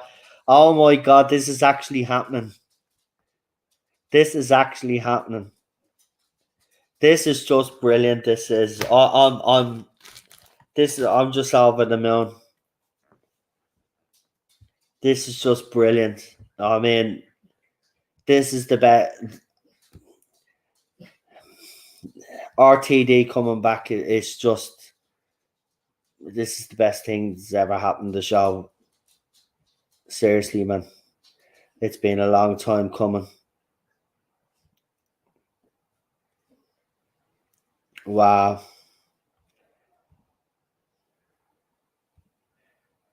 Absolutely wow.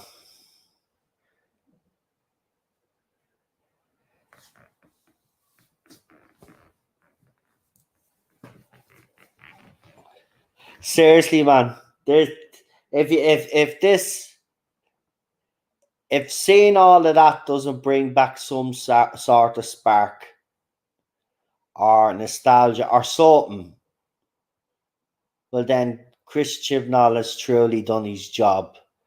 But if this puts a smile on your face, like it is me, and it has made me so happy, then Chris Chibnall hasn't completely destroyed Doctor Who, which to me is a good thing. Because I did, honestly, I did believe that it was game over for this show. But my feelings towards the show had changed, obviously. But this has just put a huge smile on my face. Now I remember. Yeah, that was Wilf in a wheelchair, PD. Yeah, that was Wilf in a wheelchair. And David Tennant then pushing him there in the wheelchair.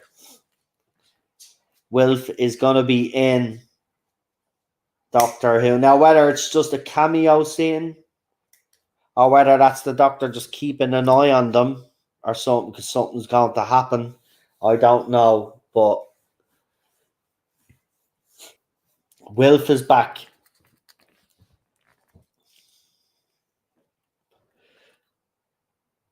And they didn't even announce Wilf yesterday. That's the thing. So RTD, he said there would be more, right? RTD very clever. Now we see that Wilf is back.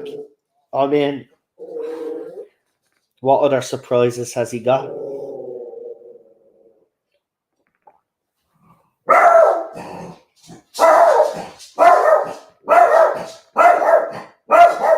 Excuse me. Excuse me. I'm live streaming. Could you behave yourself? I don't know. I thought he was in the room with you anyway. No. Who's eating? Everybody's saying how you, Ted. No, don't be saying hello to him. He's being a twat. Oh, don't be mad at him. Something was outside upsetting him. Why can't he stay with you? Because he doesn't want to. Because he was at the window in the first place. He's at the window and he was looking outside. Yeah, and then he heard something. Yeah, and other dogs were barking. You're mean. Your dog sounds happy as well. No, he's being a little terrorist.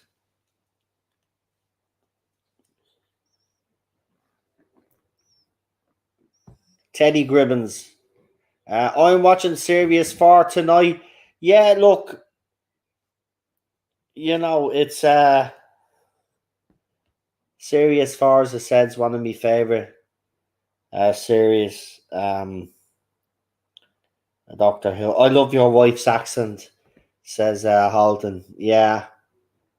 It was a novelty at first, obviously. Now I'm married and stuff, and yeah. God, it's like seeing old friends you haven't seen in a long time. It's already different world with RTD back in the game. I agree.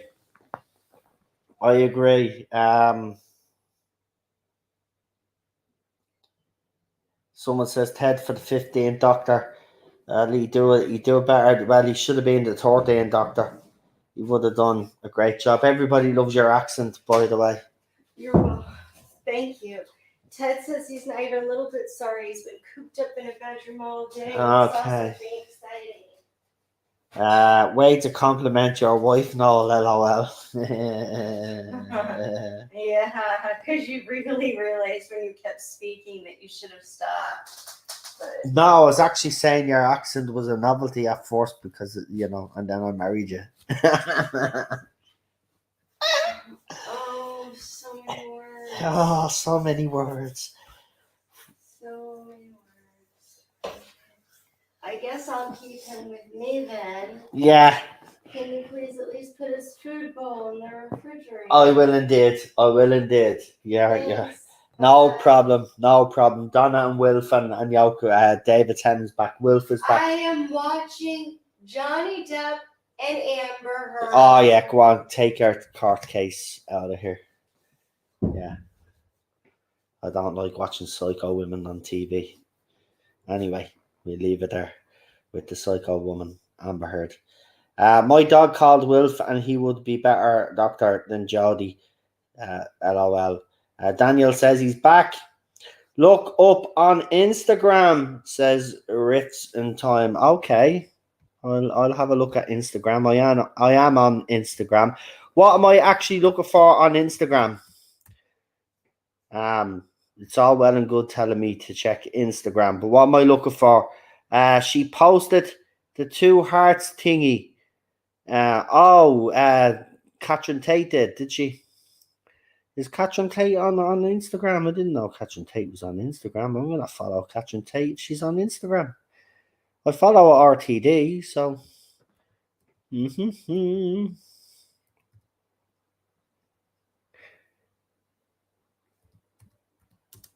Oh, they're all on Instagram, aren't they? All these celebs, aren't they?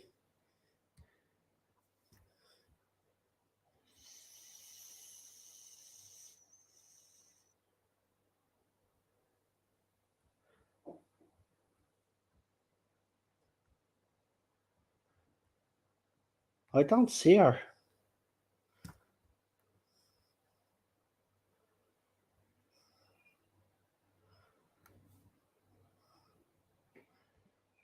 Has she got a verified account? Because it's not coming up.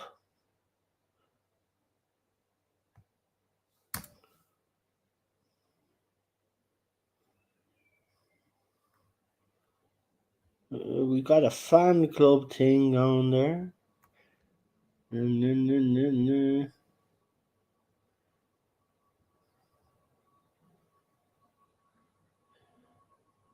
Yasmin Finney. Okay, hold on. Let's see who Yasmin Finney is.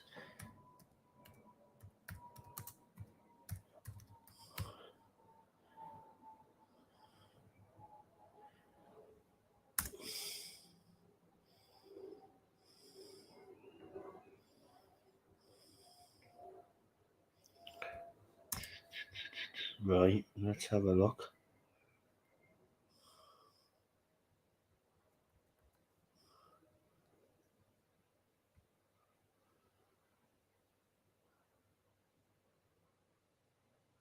Oh yeah, it's of a rose plus a diamond. So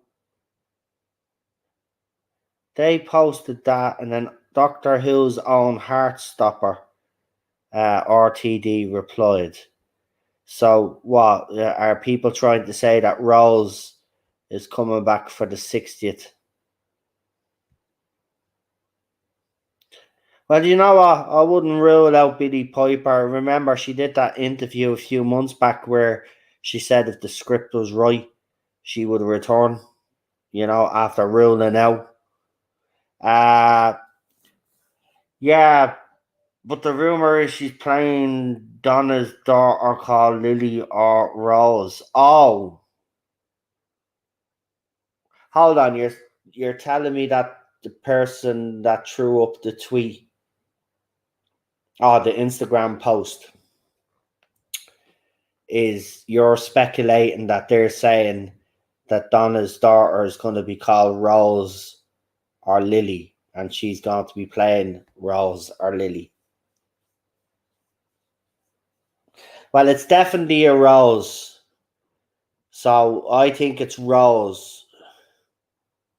It's not a Lily. It's definitely a Rose. So I think it's more than likely Rose Tyler. I wouldn't say, but we can't rule out what you've said either. At this stage, this is the thing. This is what I said. This is what RTD has done now.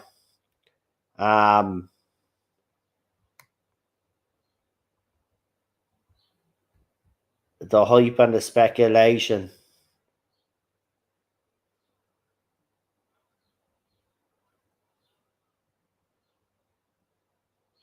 Real Super Doctor says major hype right now.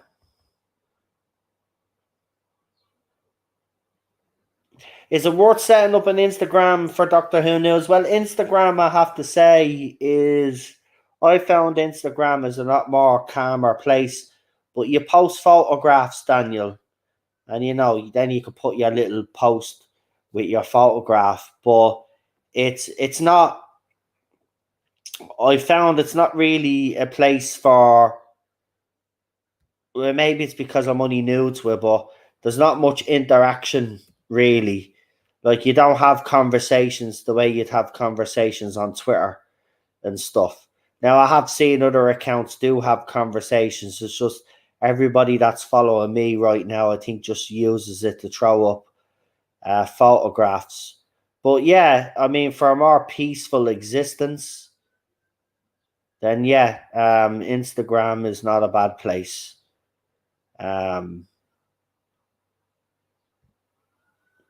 But it's not like Twitter or any other social media app for that matter. So you post photographs up and stuff like that, and that's what I've done. And then you can link polls and stuff like that, but you have to post the photograph first, then link whatever you want to link in. It's a bit awkward. Mate, I will never own a Twitter account, unless Musk clears the swamp. Instagram is like soothing oil on the boil of Twitter. Exactly. It's a much better place to interact with people, even though right now I don't have much interaction on it. But I have seen that other people, and you can chat on it. Yeah, that's what I said. I've seen people chat on it, but I just haven't figured it all out yet. Yaz in the 60th. Why would you say Yaz in the 60th for? And even if that were true, how could Yaz be in the 60th? Why would someone say something like that for anyway?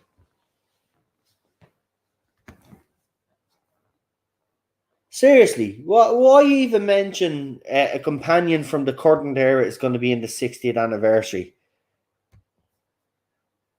Like, is that what people are speculating now? Because if that's what people are speculating, she's gone, right? I don't even know why she's doing all of these interviews where she's saying, well, I could, well, hinting that she could return. Yes, she could. Former companions have returned in the past. Of course, it's always happened. But the fact that she hasn't just come out straight and said that she is leaving after Whittaker's run is her trying to get some work, man. Right? She's not in the 60th anniversary. Why would they have her in the 60th anniversary?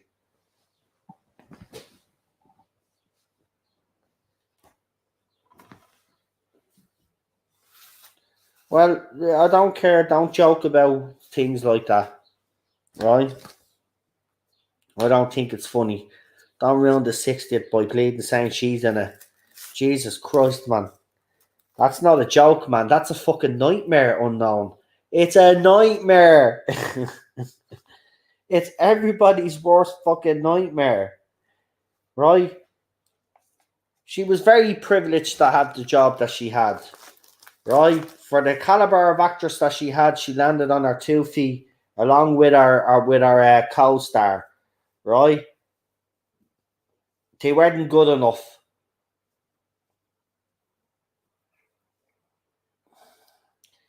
Jesus, man.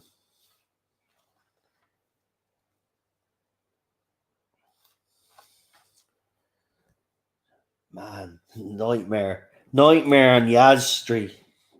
Or nightmare on Wood Street or Plank Street instead of Elm Street. Oh no, Elm is a tree. So there you go. Nightmare on Elm Street featuring Yasmin Khan. Except instead of Freddy Krueger going around killing people, we'll have Yaz burning people to death.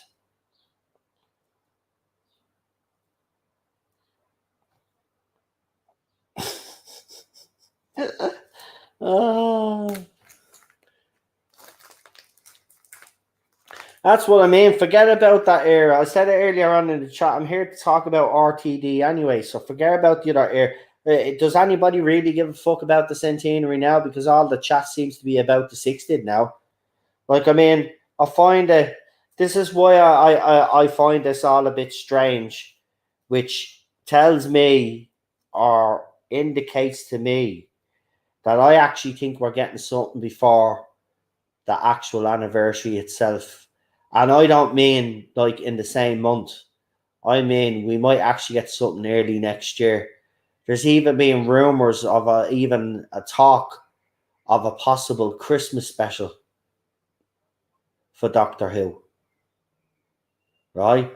Now, I'm not the only one that's talked about a possible Christmas special, but it has been spoken about in circles.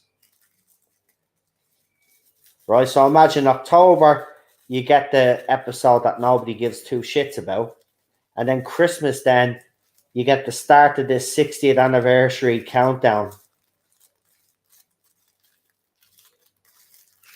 Let's start off with a Christmas special.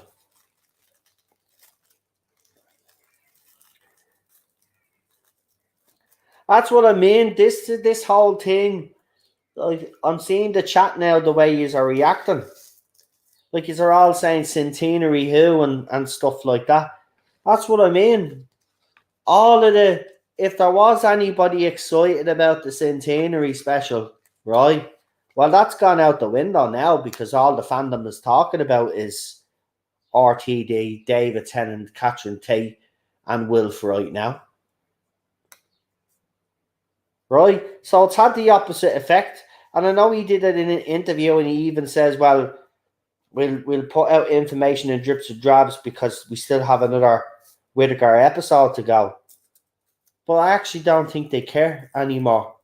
I think they know that this show needs a pick-me-up. And this is why we're getting what we're getting right now. And I honestly am starting to believe that we'll get something early. Nicholas Horton there, maybe a series of specials that lead up to the 60th anniversary. Yeah, we'll talk about that in my member stream. When I do my member stream, I'm doing it this week. So we'll do a member stream this week and we'll talk about that actually. I'm starting to think, because we have heard it's going to be multiple stories, right? Multiple episodes.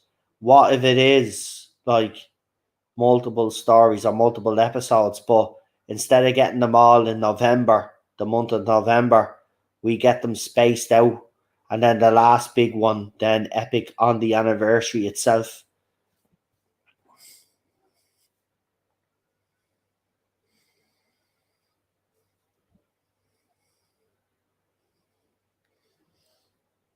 So hopefully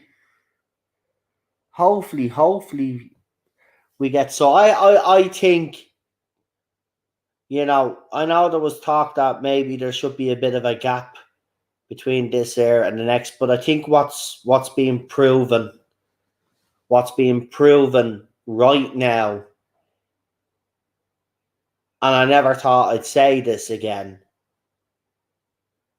but Doctor Who is still popular with people out there. And I think the RTD announcement, David Tennant and Catherine Tate announcement have proven that. No matter what Chib's agenda was, whether he did have an agenda or he really truly was out of his depth, but whatever he tried to do with Doctor Who, you know, it did actually lose an audience and stuff. But what the recent announcements have shown is that this show has still got a heartbeat, it's still popular, and if they get the right people in, know what they're doing, this show can survive.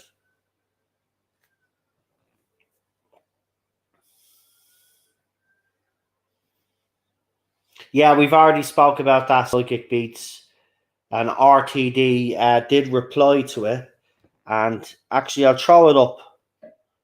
So hold on, what was the name of that person? There she is, Yasmin Finney. Right, so I'll show you. So she threw up this.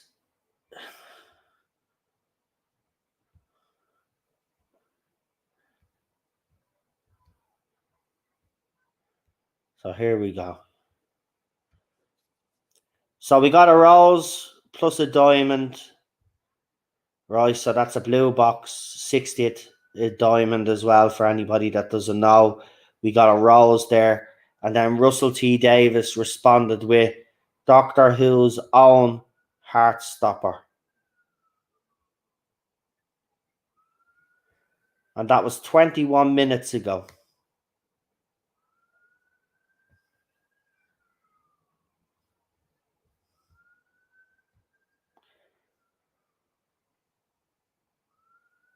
They're followed by Netflix and Russell T as well.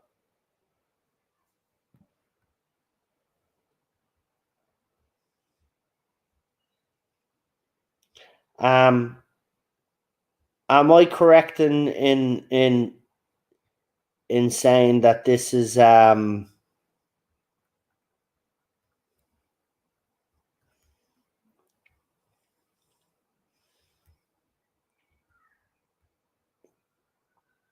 a trans person? So is that who you are saying is going to be in the 60th?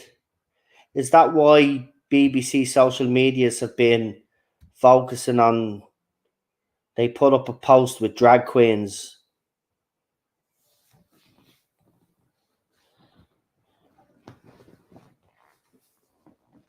So that's she's 18, 19. So trans person. So that's who you're saying is supposed to be Donna's daughter. Is that what you're telling us? Rights in time, writs in time. Is that what you're trying to tell us?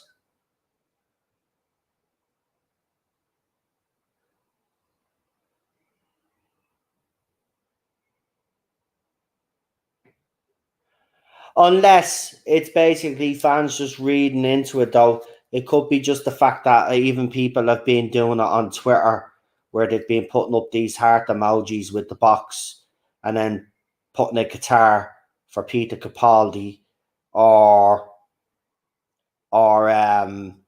so they could be following the same path by putting up, and RTD just responded because they happen to be following.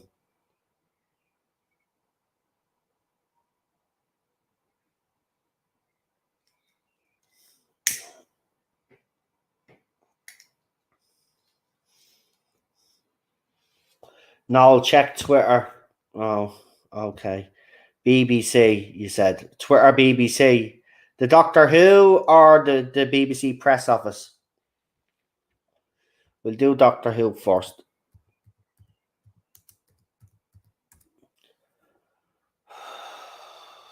What have we got? All right, 3 hours ago. 8 hours ago.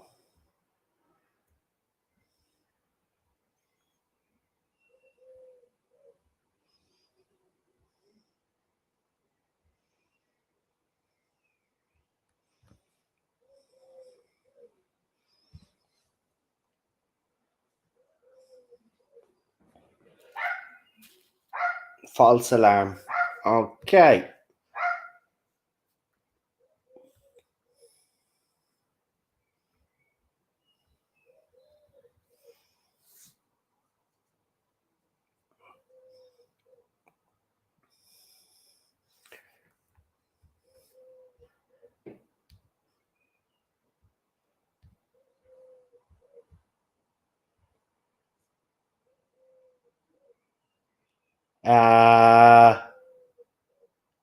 That's not a fake account, guys. I don't know why people are thinking that account is fake. It's not a fake account, it's a legit account.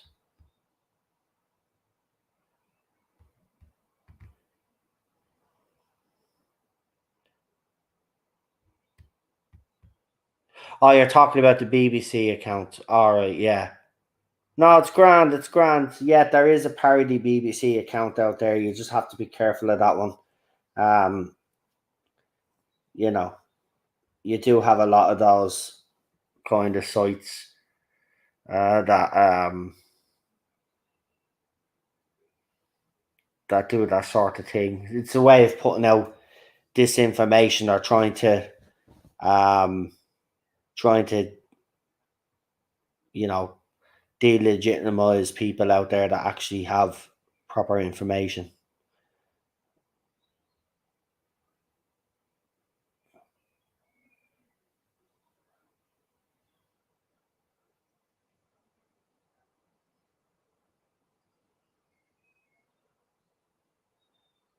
Doctor Who's Heartstopper. Didn't River's song stop the Doctor's heart?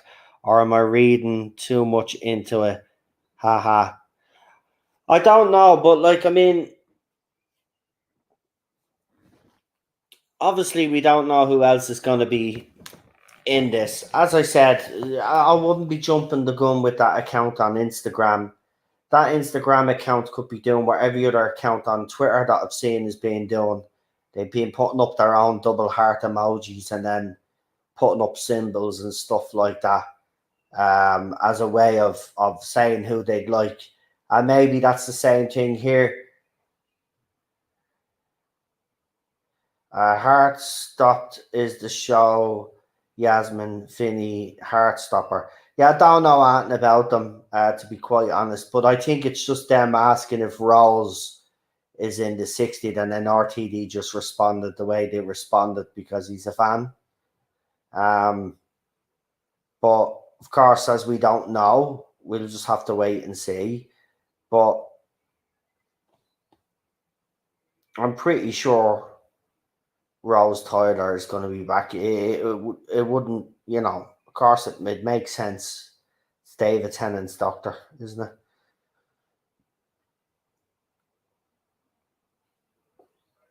But we'll wait and see. I mean, they're not slowing up on the announcements, so just wait and see. I'm pretty sure it's still early, sure. It's only 6:30. I mean, they seem pretty dead set, throwing out little clues. So you never know. Just keep an eye on their socials, as I said.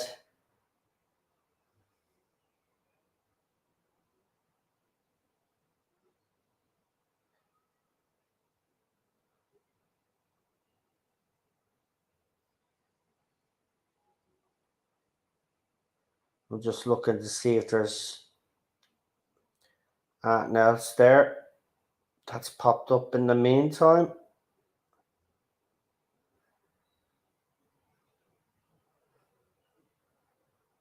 I do like his new jacket. I have to say, it's a change from the old one.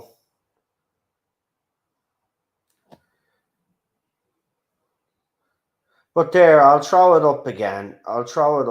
Look, just to show people. Just to tell you what I think. Right? Because people are jumping the gun a little bit. Right? So, if I'm correct, this person has a show. This Finney person has a show called Heartstopper or Heartstoppers, right? So she put up a rose plus a diamond. So that's the 60th and rose, right? And then RTD replied with Doctor Who's own Heartstopper. Now Rose was in love with Tennant's doctor. So I think it's just him being very clever with his response. But I think this person is just doing what every other fan has been doing on Twitter, which is putting these little symbols together and hoping that RTD, because they're blue check mark and obviously they follow each other, RTD seeing it and responded to it. So the other side, especially like to jump on, I've already seen a few tweets out there. They're already speculating that this person's in Doctor Who. I mean, come on. You always read something into something, right? This is clearly it's just a clever response by RTD in response to this. That's it. Doesn't mean that this person's in the show, right? It's just a clever response.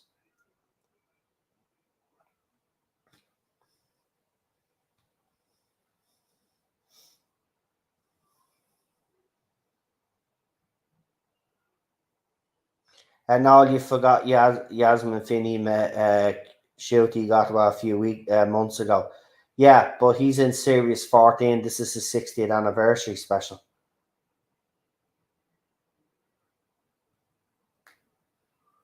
The diamond is, well, if you're married for 60 years, diamond wedding anniversary, 60 years married.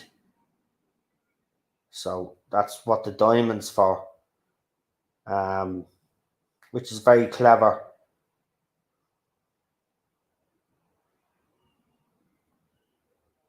But in fairness, the Doctor Who social with the backup rifts in time, though, the Doctor Who social media account on Twitter and on Instagram did put up a behind the scenes time fracture video with that drag queen that they had in another video a few weeks back, if you remember, or it was before Legend of the Sea Devils dropped. So there does seem to be this thing where they've mentioned drag queens quite a lot. So I wouldn't rule out Rifts in Time's comment completely. But I think it is Rose, and I think people are just reading too much into it, though. That's my personal opinion.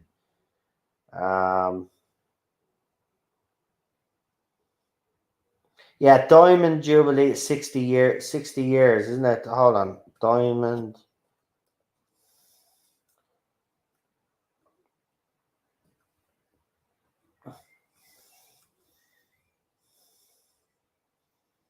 Yeah, 60. 60th is Diamond, then the 65th is Blue Sapphire, 70th is Platinum.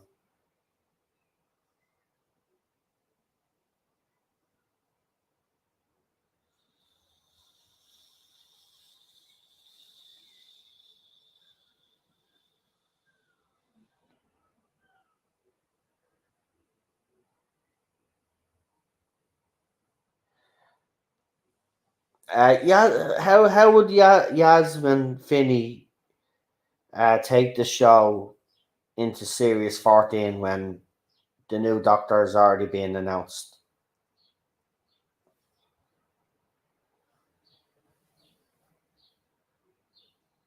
And I mean, I'm just going to be out straight. If you're going to go down that route with Doctor Who and bring in a drag queen to play the Doctor, well, if you think people had a problem with a female Doctor, well then RTD then obviously hasn't judged this fandom or the general audience quite well, because I could tell you it's not going to work. As a companion, as mentioned in the chat there, I mean, I wouldn't be opposed to it, but at the same time, why would you be doing it? You're not doing it. Well, what are you doing it for?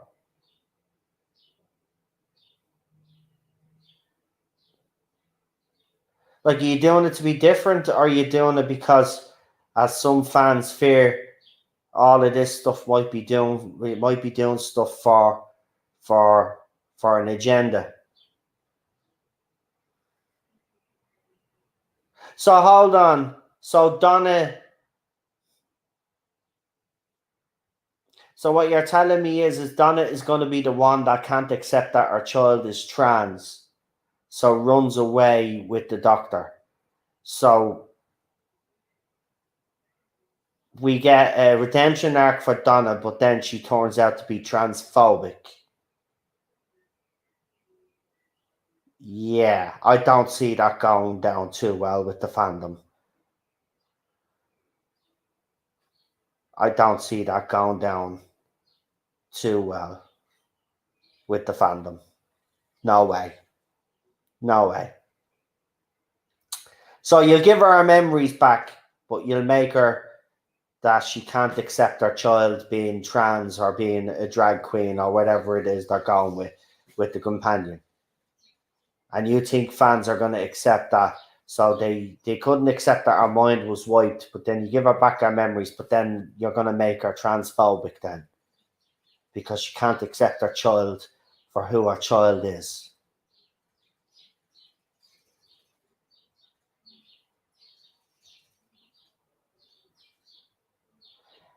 Marty says the daughter is trans. I know that. So you're telling me that Donna Noble's child is going to be trans, right? Donna is not going to be able to accept her child being trans, so runs away, and then the Doctor gets involved somehow.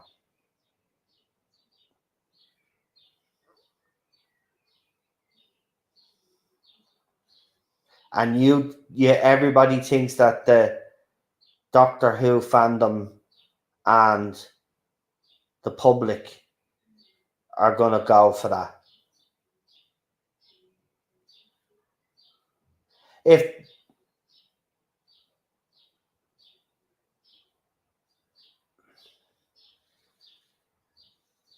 Nah, that's not happening. What if Rose or Lily wants to travel with the Doctor?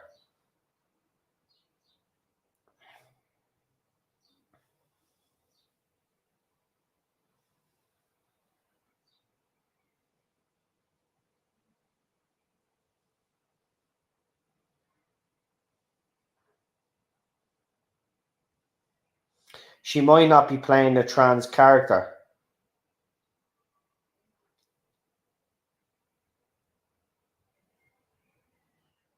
Right, but I'm a bit confused here, right? Because didn't RTD in an interview literally say, and this is why a lot of people are suspicious about what he's doing with Series 14, because he made the comments that only gay characters can play gay characters and trans characters can only play trans characters. So why would he then therefore bring in a trans person but then not get them to play a trans character? Right, listen, I'm not going to have any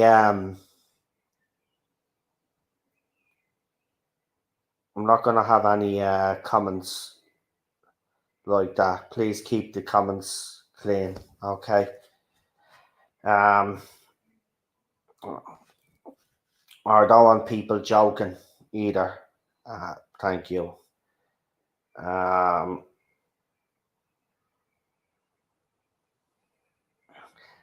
See, that's me worry here. You know, he'd be a hypocrite if he brings her in and she's trans, right, and she plays a straight character. Well, then he's being a hypocrite of what he said in an interview.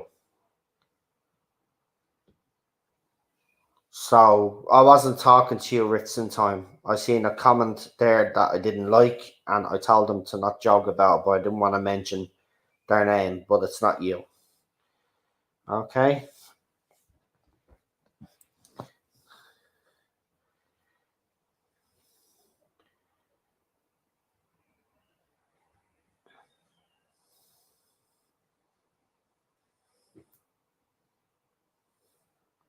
Well, we'll just have to wait and see. It's all speculation right now, right? Unless there's actually photographs, of this person on set, then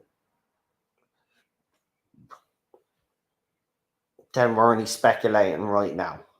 And what it looks like to me, and I showed you guys a few minutes ago, but what it looks like to me is that person was asking if Rose was basically in the 60th, and RTD, with the way he is witty and being clever, gave a clever, witty answer, and everybody is jumping to conclusions.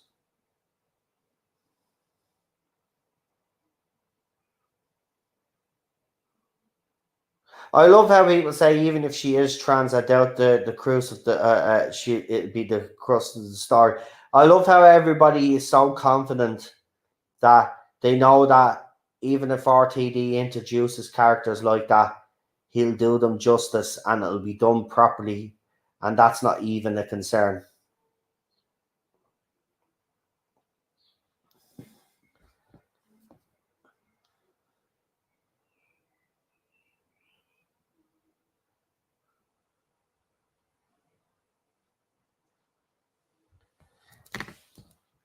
So we'll see what happens.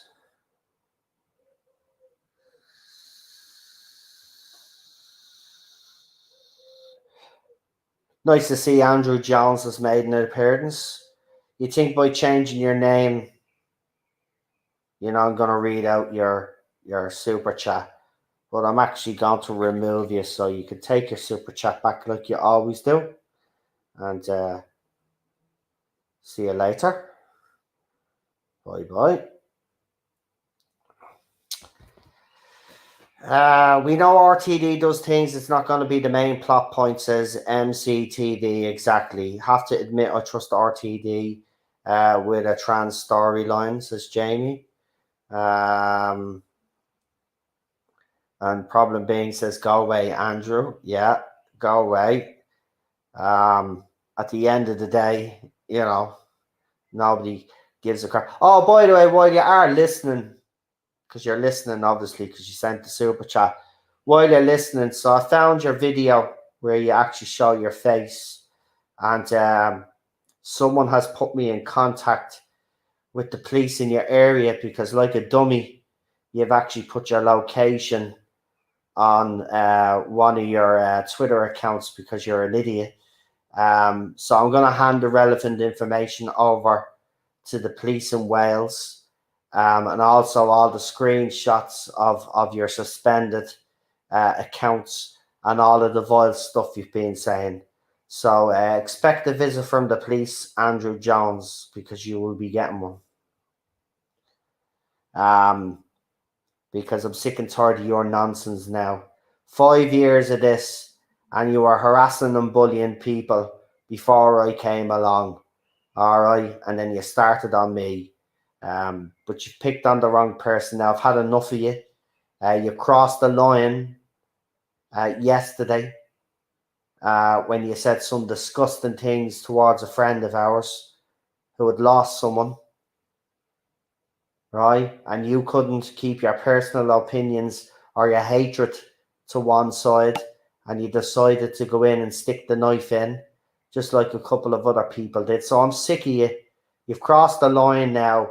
I've got your face. I've got your address. I'm handing it over to the police in Wales because you've actually given up your location. You're a dope. I know you're a Cardiff City fan as well. I'm pretty sure they'll find you quick enough, and we're going to get you sorted out once and for all.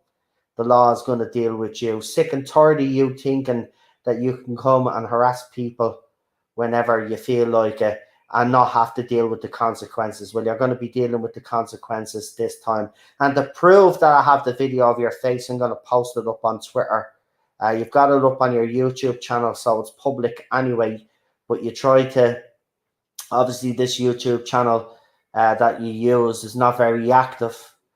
But your biggest mistake was you tried to pick on another friend of ours, and someone sent me a link to your channel. So now I have your channel too, and I've reported your channel to YouTube also. Sick and tired of your nonsense. Yeah, it's time for you to grow up, and don't be hiding behind your autism either. My wife is a teacher and dealt with students that had autism and other behavioral disabilities and stuff like that, right? They didn't hide behind their autism or act like that when they made mistakes. They owned it, and you want to start owning your own.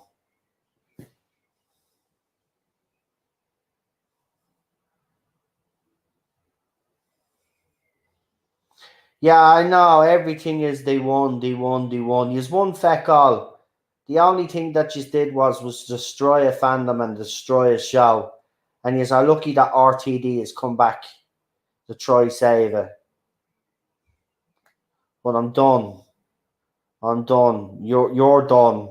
You won't be trying. And here's the thing as well. What's even worse is you don't even realise is that your government is at the passing new internet online laws, and right now when they actually get published, you're breaking the law. You're going to be in a lot of trouble. You and a couple of others in this fandom that have targeted people are in a lot of trouble, and you don't even realize it. Well, you want to start realizing it pretty quick, because the police now listen to real concerns about online abuse now. So you want to pay attention. And don't bother removing your video, because I have it. As I said, I have the whole video. Yeah, so don't even bother trying to cover your tracks either. I've retweeted some of your accounts. You can remove as many of them as you want. I have screenshots of them all. Right? All they have to do is check whatever app or device you're using, the police, and they'll see how many accounts you've actually set up. You're in a lot of trouble. You don't even realize it. I heard a rumor Peter Davidson's back as Omega. Okay, wacky rumor, but to quote RTD2, it's a trick, says Jamie Knight. I'd love Peter Davison to return because he was my doctor growing up, but as the Fifth Doctor.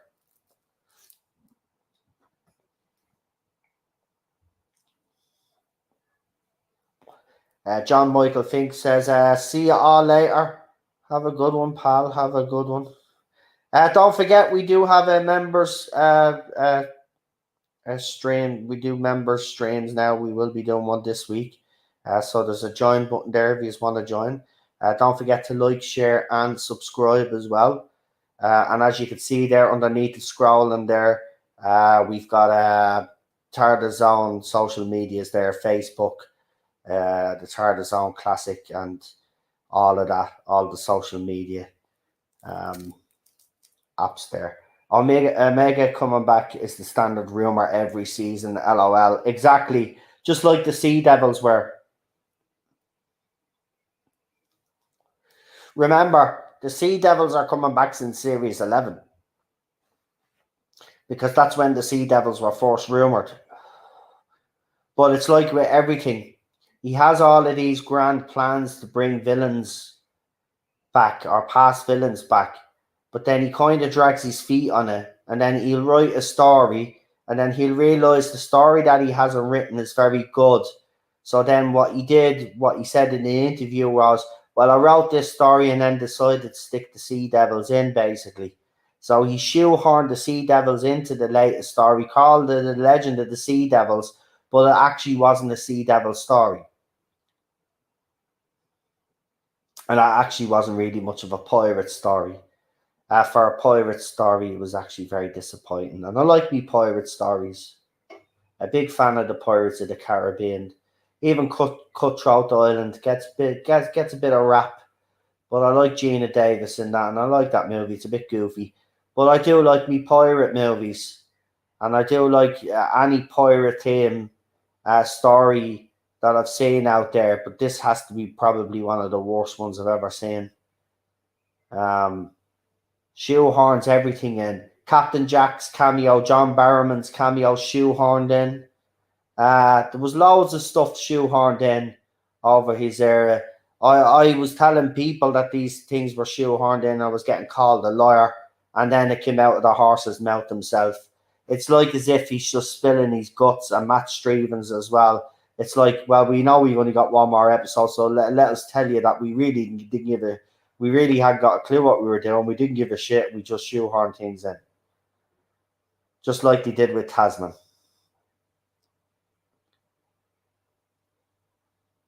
Everything was shoehorned in. But this is the difference with RTD. Even if there is a trans person in the 60th anniversary, right? And even if the character is trans, right? The whole thing won't be about that character, right? He'll write a good story that will integrate the characters together to come together or whatever they need to do, right? That's how it's done. It's not like, oh, look at me, I'm trans. And 5 minutes later, oh, I'm trans. Every opportunity. Like what they did with Bill Potts, telling us every 2 minutes. Look, I love Bill Potts as a companion. I think she was great with Peter Capaldi's Doctor. But the one thing that bothered me during that series with them is that every opportunity there was for Bill Potts to tell us that she was only into girls, it happened, right? But we already knew that one time. We don't need to be told every single time she met a woman. You know what I mean? We get it. She's into women. No big deal. If we want to show her in a relationship with a woman, that would have been fine too. Right? You don't hammer these things over your audience's head like what Chris Chibnall's trying to do with Tasman right now. Anyway, everything is shoehorned in. And this is why I look forward to RTD2, because I know he's going to do it better. And his writing has improved since he's left Doctor Who. Let's be honest. We're probably getting RTD at the height of his powers right now. So there is a lot of things to be excited about. But I will say this, caveat. There are also things, that some fans are nervous about and are suspicious about. And as I said, they have a right to have those concerns and have those opinions. But we'll just have to wait and see. No one gives a flying F. Exactly, that's the thing. People say, oh, you're transphobic or you don't like this or that. No, we've never said this is you don't get it. I don't give a shit if there's trans characters in Doctor Who, right? The thing about it is when Chibnall does it, right, he likes to hammer you across the head. Look at Captain Jack, perfect example of what would people would call an LGBTQ plus character. Jenny and Vastra also. But look at how they were handled to the way Chibnall has handled Tasman. Completely different.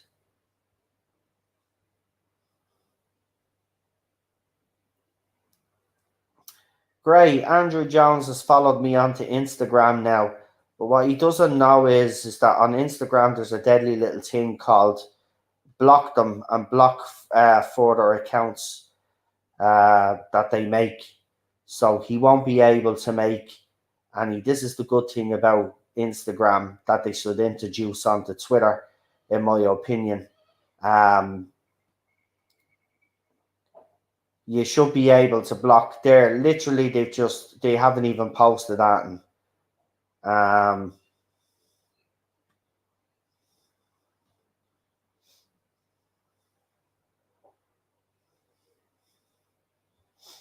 so they're blocked. And then I can further that now by restricting them.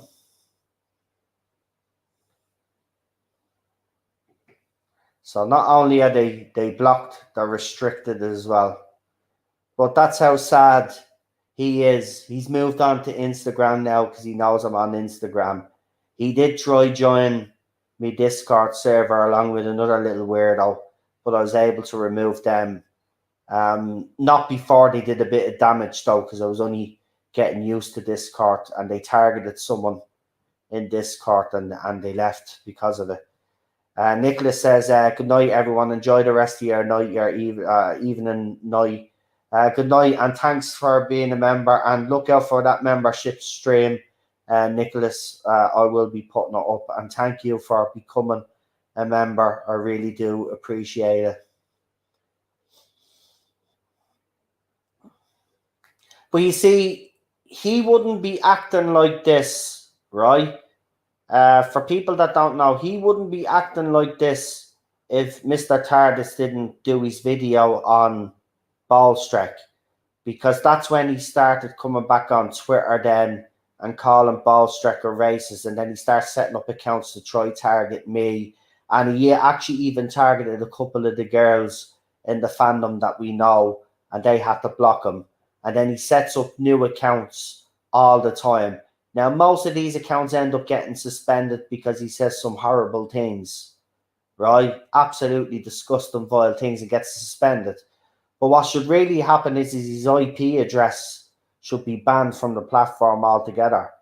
You know, they could do that with other apps, but they don't do it with Twitter. They need to, listen, I'm not for, I don't think anything should be censored if it doesn't cross the line and stuff like that. You know how I feel. But when it comes to online trolls, there has to be more done. And I do believe that there should be a lifetime ban from anybody that incites a hate mob or trolls the way this person does. Right? It's absolutely disgusting.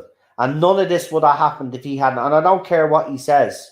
Right? And you could try play it down and people could say that I'm jumping the gun here. This is what happens, and this is what's been happening for the last 5 years. One of those accounts out there will either do a hit piece or throw up a tweet. And then people like Andrew Jones, because they're fanatical and they hate people like me, right, that have different opinions, basically, right? They come and they target us, right? And the person that starts it all off in the first place can sit back in his ivory tower and point the finger and tell everybody how perfect he is and how he doesn't engage in any of that stuff. They're not my doctors. They're the evil ones. Blah, blah, blah. Right? When he's the one that's inciting. They're a bunch of hypocrites. But none of this would be happening. Ask everybody that's been in this chat, when was the last time we actually got a troll in here? Honestly, it's been ages.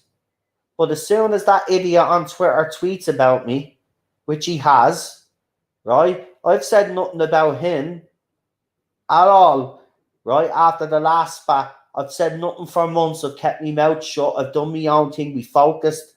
I've become more focused on the channel, as you know. I've been doing a lot more streams. I've been decorating the apartment as well. We got a bit of work done today. They installed new fucking fire alarms and all. It's fucking pain in the hole. I've got a fire alarm over me as well. Prefer to have a cigarette just in case I set the fucking thing off.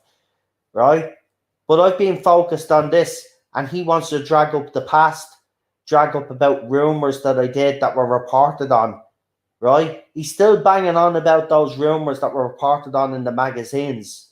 He just can't get over. He has to bring up the past. So because he's done that, I'm now getting targeted on Twitter and getting targeted here now in the live stream. Right? And then he sits back and plays the innocent and says, oh no, it's Noel from the TARDIS zone who's toxic. Look where I'm calling me out. Yeah, I'm calling you out because You've literally incited a mob, but you know what you're doing. And don't sit there and play innocent anymore. If I'm guilty of being toxic in this fandom, fine, fair enough. If that's what people think, right? But you're also toxic then, because you've just actually, I would say you've done just as bad. Should I have responded all the times that I responded? No. I should have kept my mouth shut at times, but I'll admit they got under my skin, and the only way I knew how to respond was to fight back and defend myself, and that's all I've ever done. But you see, the thing about it is, these last few months, especially, or this year, it was probably near the end of last year, I came to the realization that the things that I was getting upset about, like these trolls and people like yourself, wasn't worth it. But for some weird reason, I think your channel is struggling. I think you've gotten all of these strikes on your channel from the BBC. Your revenue now is probably down, because I know what it's like when you get strikes. It does mess with your channel and your algorithm. And you've decided to pick on Ballstrek and rehash old arguments. And you've decided to start bringing up stuff that I did as well, because your channel is not doing quite well. I mean, that just comes across as desperation and seeking attention. And I'm gone past, listening to anything you have to say. The only reason why I'm responding this time is because of what your actions. Some little twat went onto Ballstrek's feed after he'd lost his dog and made a sick comment about his dad dying. Right? And none of this would have happened if you hadn't have done what you've done. So take responsibility for your own actions. And don't be accusing us or pointing the finger at us all the time when you're as bad.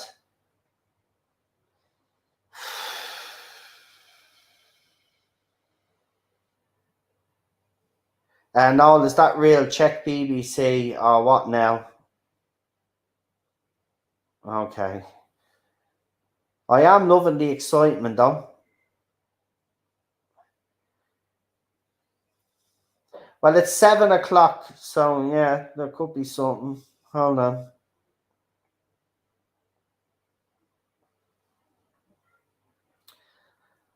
Okay. Here we go. Well done, Riffs in Time. Riffs in Time has called it. So it looks like, here it is here.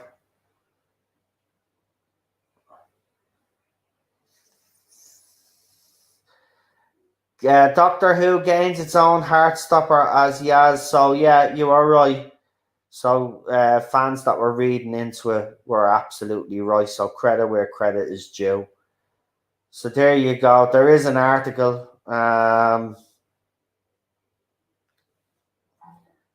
Let's see. We won't read it all, obviously. Actually, it's from the press office. They won't really care. Doctor Who gains its own Heartstopper. Yeah. Yasmin Finney has joined the cast of Doctor Who, playing the character of Rose, and is filming scenes that are due to air in 2023 to coincide with the show's 60th anniversary. Currently captivating audiences with her performance as Ellie Argent in Heartstopper, Yasmin is receiving rave reviews across the globe. Speaking of joining Doctor Who, Yasmin says if anyone would have told 8-year-old Yasmin that one day she'd be part of this iconic show, I would have never in a million years believed them. This show has a place in so many people's hearts, so to be seen as a trans actress by legend himself, Russell, has not only made my year, it's made my life. I cannot wait to begin this journey and for you all to see how Rose blossoms. Get ready. RTD adds life on Doctor Who gets brighter and wilder. How can there be another Rose? You'll find out in 2023. But it's a beautiful. It is absolutely joy to welcome Yasmin to the Doctor Who set, who fell in love with her heart in Heartstopper, one of those shows which changes the world. And now Yasmin gets to change the universe. Didn't RTD do a little Rose short and change their origins or something? And maybe that's what's going on here. I don't know. Anyway, so it's official.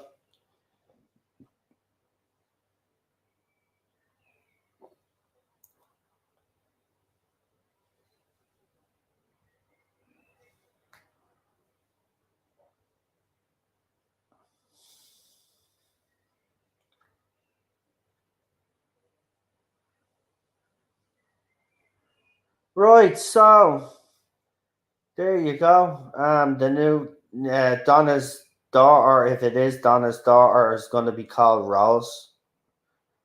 Other than that, we haven't been told much, but she has said that she's excited to becoming part of the show.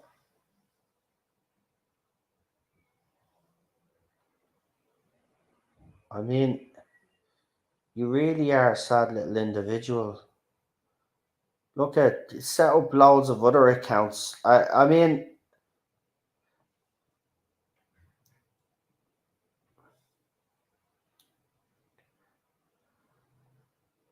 I'm reporting you now.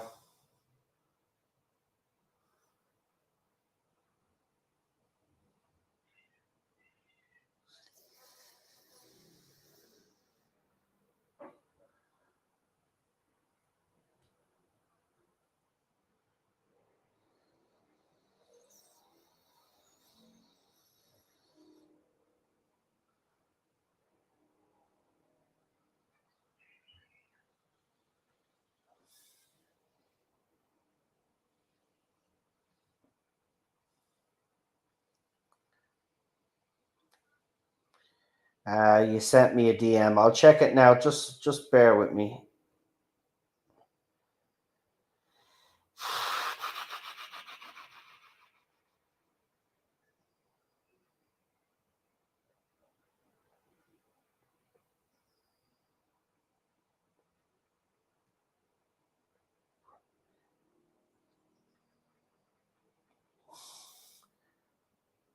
Right. Good night, Lee. So I have to check Twitter now.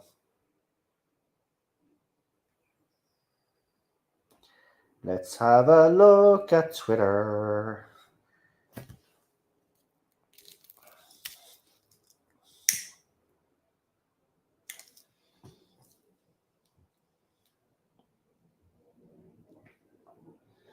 Right, what am I looking at? Let me see.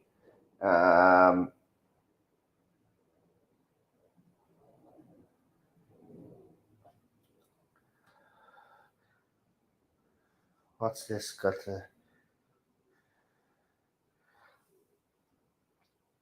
Oh,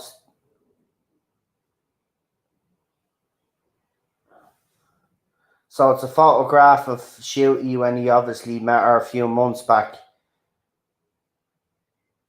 So here's the photograph.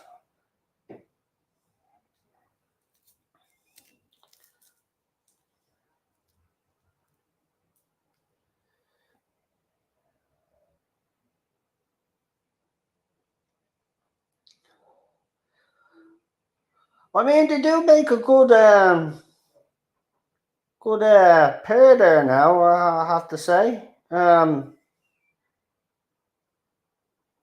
Obviously, she's not playing his companion, but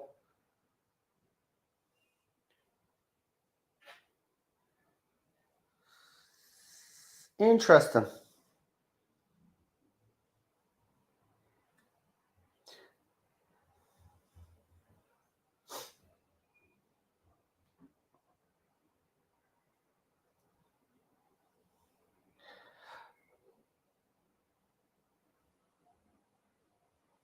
How people are not happy now. I mean, look, obviously, I don't know, maybe it's because I've mellowed out a bit, but it doesn't bother me the way it seems to be bothering people that they brought up the fact that they're trans. Right? It doesn't bother me. But obviously it's going to be brought up. See, this is the way I'm looking at it. Obviously it's going to be brought up, but it's a goddamn interview. You've got to wait until you see what happens in the show first. Everybody is jumping the gun again. Like, I mean, as I said, if we're going to listen to everything that these celebrities say, we wouldn't watch anything. Because most of them come out with absolute rubbish. Let's be honest. Raymond O'Reilly says, hey, I'm all back again, as Marvin Gaye said.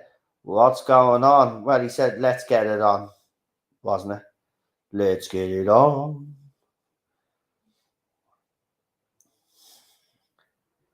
Yeah, I think they know each other outside Doctor Who. But this is the thing. Yeah, that's what I mean. It's not going to be hand-fisted or ham-fisted, as Jamie said there, as a Chibnall script. You all have to wait and see. Everybody's just doing. I mean, what did you expect them to come out with? Their trans person. Of course, they're going to bring up that they're trans, but they didn't make it all out to be trans. Read the thing again. They said it was an honor.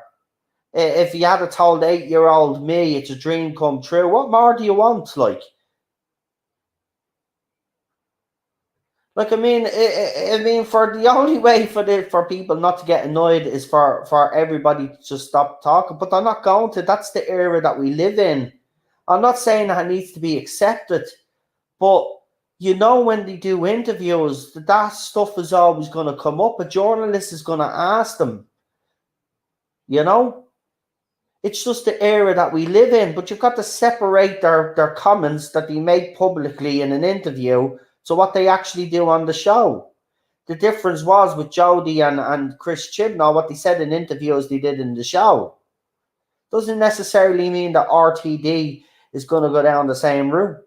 And this is another thing that I will be talking about when I do my deep dive into RTD on my member stream. But it hasn't changed my opinion. I'm still excited. I mean, I think we've just gotten into a part in society and in fandom as well. It's because all fandoms do only hear about inclusion and diversity and stuff. And I think people have gotten a bit sick and tired of it. But at the end of the day, as I said, you don't have to accept it. But at the end of the day, unfortunately, right now, it's part of society. Journalists are going to ask these questions, and they're not just going to ignore them. Of course, they're going to answer the questions. People all of a sudden are interested, so they're going to ask questions, and they're going to answer them. But Disaster Area says there's been more good than bad so far. And that's the way I would look at it. There's nothing bad. I don't see anything bad right now. Of course they're going to bring up their... I just don't get this, man. I know it's been happening a lot, but it's become part of things now. I'm not saying it should be accepted. You can still have opinions on it and say, yeah, you're sick and tired of hearing it. But that doesn't necessarily mean because they do that you judge the show straight away. Raymond O'Reilly, a member, says, bang on, Noel. We in the fandom needs to chill out. I'm off to make another positive video, says Daniel. That's it, man. Keep the positivity going. I'm not saying that people that are negative shouldn't have the right to be negative. Of course they do. They have every right. The last 5 years we've been called names. We've all been through it. But right now, I'm giving RTD the benefit of the doubt. I don't care what he says in interviews. I don't care what his cast says in interviews. It's what they do on the show that is the main concern. And then if all of that starts creeping into the show, like it did Chibnall era, hammered over the head and not done properly and shoehorned in, then everybody has the right to complain. But right now, because we haven't seen anything, I don't think people should be dropping the gun just as quick. Yeah, I said that about the TARDIS, Marty. Maybe when we do our deep dive into RTD, maybe you can come and do a stream with me for the members. And we'll get your opinions on it as well. We'll do a deep dive, actually, if you want to.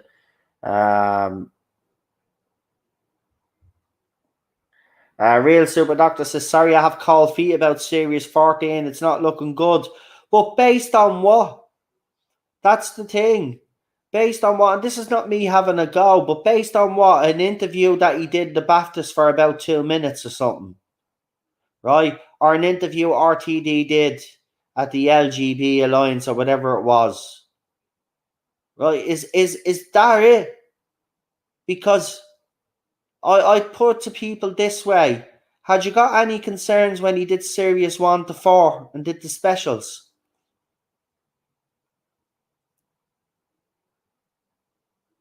Because all I would say is, if he was able to convince us that he could write Doctor Who during Series 1 to 4 and the specials, what makes you think that he can't, that he's lost that ability to do that because of a couple of interviews? Or because a couple of the people that have been cast have come out and they've talked about inclusion and diversity? I mean, you can't. I'm not saying you can't, but if that's the reasons why you have cold feet, then that's fine, fair enough. But I think personally, I think you need a bit more than that to kind of make up your mind and write off Series 14 before you've even seen anything, just because you don't like what people said in a couple of interviews. I mean, we've been through this before with the Jodie Whittaker era. Granted, most of the things that she said would be incorporated into the show. Whereas I said, this is RTD. RTD proved for 4 seasons and specials that he could write Doctor Who. Why would he all of a sudden then change everything the way he knows Doctor Who just to pander to some in this fandom and ignore the general audience and the wider public and the fans?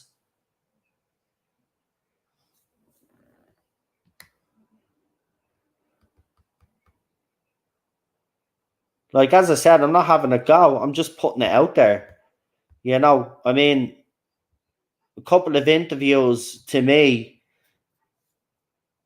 is not a reason to have cold feet. But that's just me. I'm not saying you can't. If that's how you feel, that's fine. I just don't understand that without having evidence to back up that this is going to be a complete shit show. You've no evidence. Like, I've no evidence to back up. Well, I do have a bit of evidence to back up that it'll be good. And that's his first era. And interviews when he wasn't on the show and he's being interviewed about the Doctor and the way he spoke about the Doctor and how the character should be. That's what I base my beliefs on and my enthusiasm and why I think it's in safe hands. Because he's done it before. I don't know why he would suddenly change all that to pander to a few, which hasn't worked for the BBC. I don't know why you would think he'd do that and destroy Doctor Who that way. It's already been destroyed. Why would he come back in and finish the work basically that Chibnall did, but do it better? It wouldn't make any sense, man. He loves Doctor Who. But again, that's how I feel about it, and that's my opinion. Of course, as I said, if you want to feel the way that you feel, that's fine. I just think you kind of have to wait and see what you're watching before you can judge.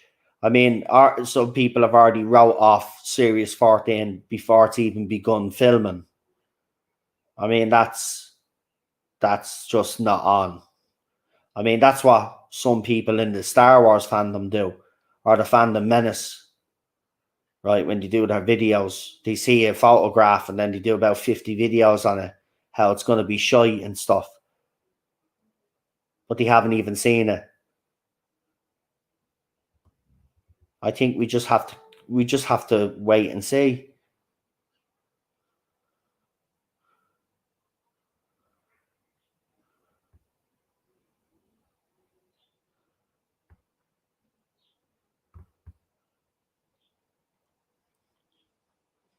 But what's wrong with having a black actor as the Doctor?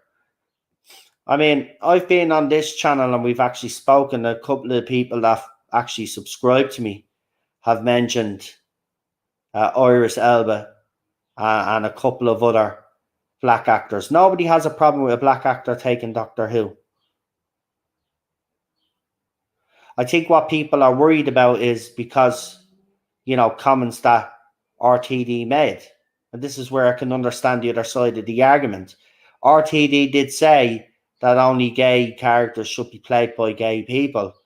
And then he cast a gay man to Doctor Who. So automatically fans that are suspicious are worried that the Doctor is all of a sudden going to be gay with no explanation. We've already got the Tasman thing and that has been handled very poorly. So that's the thing. It's not got to do with his skin color, because fans for years even, have championed for a black actor to take the role of the Doctor. I mean, Lenny Henry made those comments during Series 11. Was it Series 11 and 12 where he said the BBC would rather cast a dog than cast a black actor?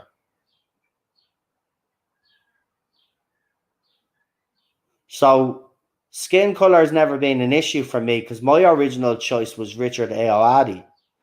And obviously a lot of people disagreed with me, but few people did agree, said he was quirky, he'd make a good Doctor. But skin color is not the issue here. And if it is, and I'm saying if it is an issue for some people out there, well, you'd want to have a very good explanation. After all, he is an alien. The gender swap was such a huge thing that it should have been explained. Changing the Doctor's skin color but keeping the Doctor male is not changing much. It's just changing the skin, which could be explained. But changing the gender and the fact that Chibnall chose not to explain it is the issue that we had.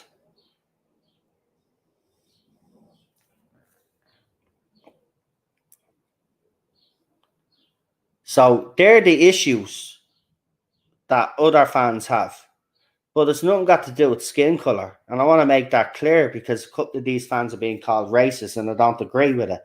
But I have actually seen people that have just made it about skin color, and they are racist.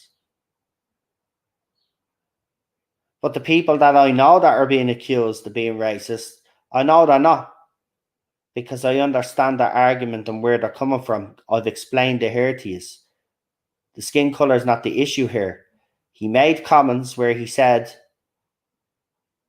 when all of this thing in Hollywood was going around, where actors and actresses were stepping down from roles because they didn't want to take away from a trans person or whatever. And then RTD then was obviously asked in an interview, and he backed it up. He basically said that gay characters should be played by gay actors. So when Shooty was announced, and obviously he came out and told everybody, and obviously and nobody that knows him in the Doctor Who fandom knows about him, unless you've watched Sex Education, which I haven't. So I didn't know anything about him. And then we've obviously found out he's a gay man. I have no issue with that either. But I do understand fans that are suspicious and have an issue that this might be another agenda-driven decision. But that doesn't make them racist. But, unfortunately, that's what's being thrown out there. But as I said, I'm excited for the casting. I can't wait to see what they're going to do. And at the end of the day, as I said, I'll only judge the show after I've seen it. It was the same with the Whittaker era. I watched every single episode, didn't miss one, including the specials. Cheryl can't say that. I haven't missed a single episode at all. I've watched it, done watch-alongs and panels here. Haven't missed a single one. I've watched the whole era, and I'll give RTD a chance. And because he's rocked it before, I'm confident he'll do it again. And Raymond O'Reilly says, if RTD wanted to write woke stuff, he would and has. Now, the first thing I've seen of RTD was Queer as Folk and drops a Doctor Who Doctor reference, same as It's a Sin. I'm not worried about this. Excited, yes, says Raymond O'Reilly. That's what I mean. I'm not worried. I genuinely, not for the first time, I'm not worried about Doctor Who's future. But I can understand that some fans out there do have worries. But I'm not going around and calling them racist, which I've seen happen a lot online, on social media. Multiple accounts out there from the other side now calling people racist. Like leave it out, right? You've got to understand. See, this is the thing, the difference with me and other people out there. Even though I've got friends and YouTubers that have different opinions than I do about how excited I am about RTD, a lot of them are actually not that excited about it or dreading it or have already wrote it off. But that's their opinion, right? But what I have noticed is people are trying to get me, well, what do you think of that? I don't care. They're entitled to those opinions. As I said, everybody's entitled to express their opinion. Obviously, if it's hate speech and stuff like that, I'm not down for that. But nobody here is hate speech, and everybody that has concerns has legitimate reasons in their own mind to have concerns, and there is a bit of evidence to back them up. But because, obviously, as I said, the other side of it is, I know what RTD has already done with the show, right? We've had 4 great years, and then we had the specials. Right, I think he's already proven that he can do it. And we got a new member there. Thank you, Garbage, for becoming a member. As I said, we will have our first member stream coming up this week, where I'll be talking more about RTD. So if you're looking forward to RTD's return, and obviously, if you want to become a member, you can go and check that stream out. But thank you, Garbage. You're in for a treat. I'm gonna be doing member stream, and why I think we're actually in safe hands with RTD. And Garbage there again says hello, chat and Noel. But welcome again, new member. I think that's 4 new members I have now. Now, I've had this members thing set up for a while, and it was a choice between either setting up a Patreon or staying on YouTube, and I decided to stay on you because I use YouTube a lot. I feel more relaxed with YouTube, and I didn't want to set up another thing. So this is what we've decided to do members. And as I said, for my first stream, I'll be doing obviously a deep dive into RTD, looking at some past interviews, the way he's spoken about the Doctor when he's been with the show and away from the show, and then giving my opinions. I think we're all right with RTD too, to be quite honest with you. So look out for that, Garbage. So thank you for becoming a member. As I said, that's our 4th member there. And we got Raymond in there as well. Nicholas Horton is a member. And we got someone else, and I'm forgetting who it is because they haven't popped in tonight.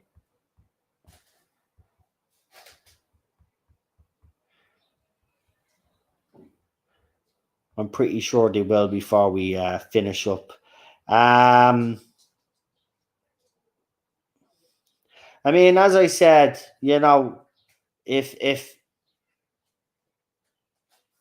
because I see some of the comments there. Look, I mean, if you have a problem with the companion, the doctor, that's fine. But the thing about it is, you haven't seen that yet. So let's wait and see first. I think a lot of the people are jumping the gun right now. Just wait and see. That's all I've ever said. I'm not telling people that they can't think the way they think, but let's just wait and see. Let's just wait and see. Who is the next companion? No, they've brought in. They've announced. An actress, trans actress that's going to be in the 60th. And of course, So we don't have an official statement yet. Oh, we do. It's official. No, that she's the new companion. No, she's not the new companion for Series 14. Oh. It's just for the 60th. That's what the post said. Oh. Okay. But apparently, if rumors are true, she's going to be playing Donna's daughter. Her name is Rose. And some are speculating this might be a different Rose from a parallel. Could be from a parallel universe as well. There's loads of different theories. But won't it be exciting to find out when it happens? That's what I mean. But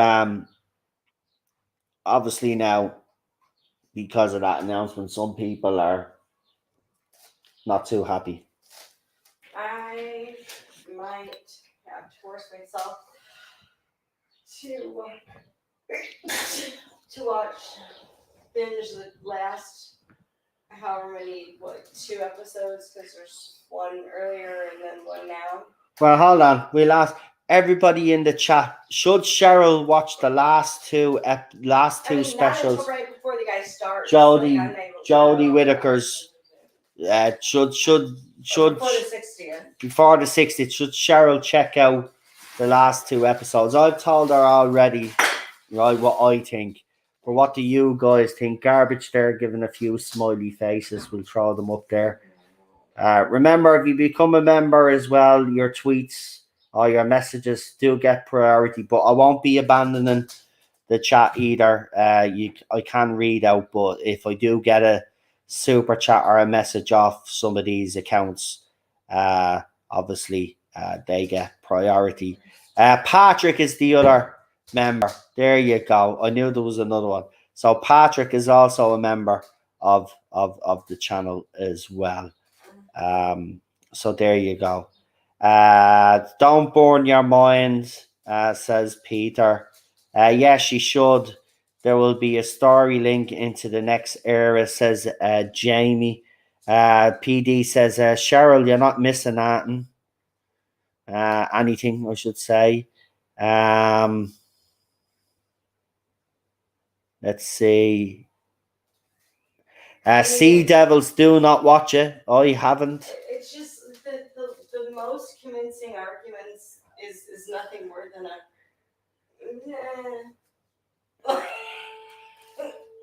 like that's not really an overwhelming thing. I mean, I think, I don't know, maybe I'll wait.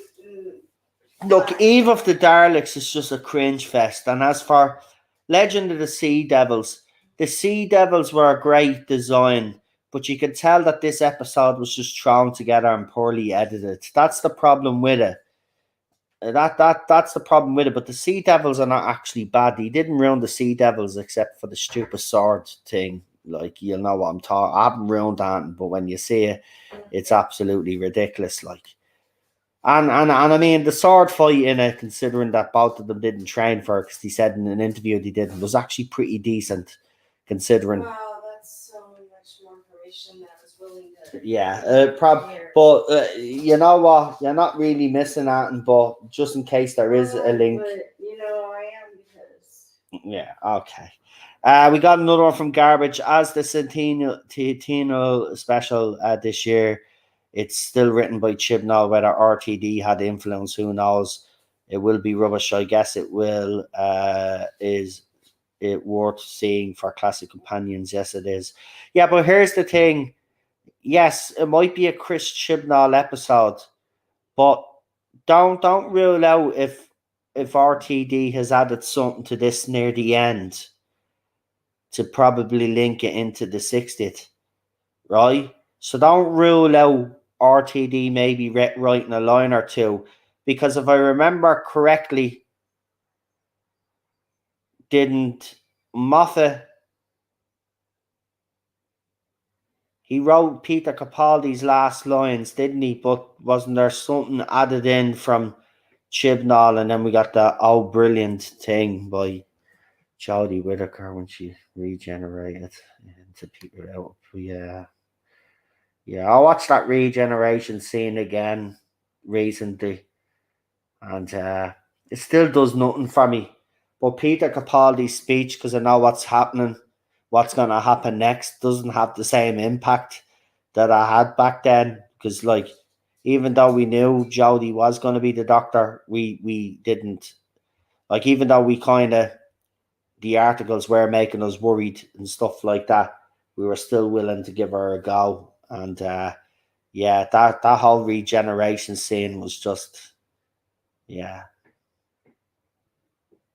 still didn't do anything for me.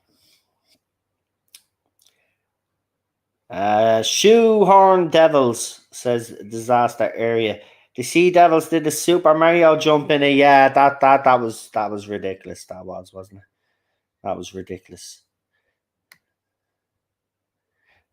So because I see a couple of new people have joined in. So basically, just to recap for everybody, just to show you what we actually have here. So David Tennant, Catherine Tate, and Bernard Gribbons have been seen on set filming their scenes in Doctor Who. Now, if you go back through the stream, the middle of the stream, there's a couple of videos that we threw up with no audio. You'll see Bernard Gribbons there.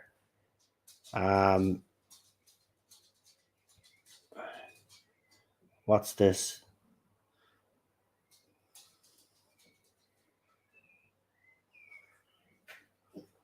So someone says, could not be happier. Announcement Sundays are so good. And then Russell T. Davis on Instagram wrote back, and Mondays. That was 2 hours ago when he put that up. When did I receive it? Because I'm only checking now. 2 hours ago. So yeah, he literally 4 o'clock or something, he wrote this out on Mondays. So he's teasing again. So we've got them back, and obviously we've also seen there now that they've announced another actress that's going to be joining them for the 60th. She's going to be playing a character called Rose, and we'll just have to wait and see what happens. But apparently, RTD said it's going to be wonderful to see her blossom and stuff. So we'll see what happens. So David Tennant, Catherine Tate, Bernard, and either a new companion or a new actress is joining us for the 60th anniversary.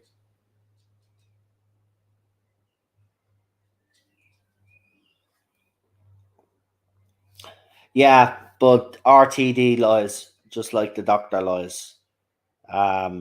So I wouldn't be believing that, and that comes out of our. He even said it himself that he threw out a couple of red herrings in an interview. Listen, RTD is the master of mind games. He's the master of buzz. He's the master of hype, right? In 2 days, he has literally completely transformed and reignited the passion of some fans out there and of some of the general audience. I've even seen some tweets. I haven't watched Doctor Who in years. And now that RTD is back, I might give it a go again. I'm seeing a lot of that being talked about on social media. So he's already had that impact. I thought this show was dead because of the current regime.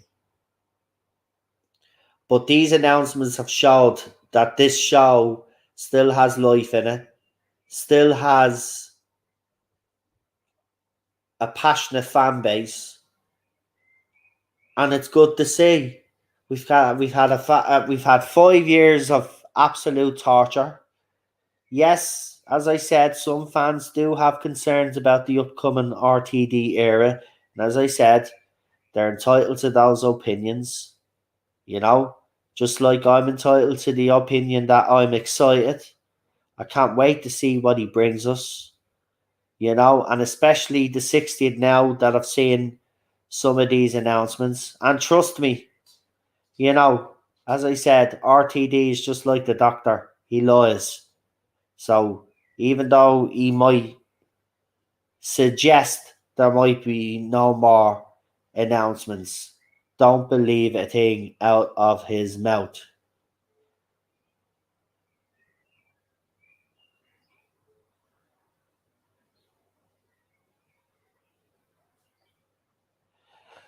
Still can't believe that that I believe David Tennant is the Doctor again. Well, look, it's a master stroke by.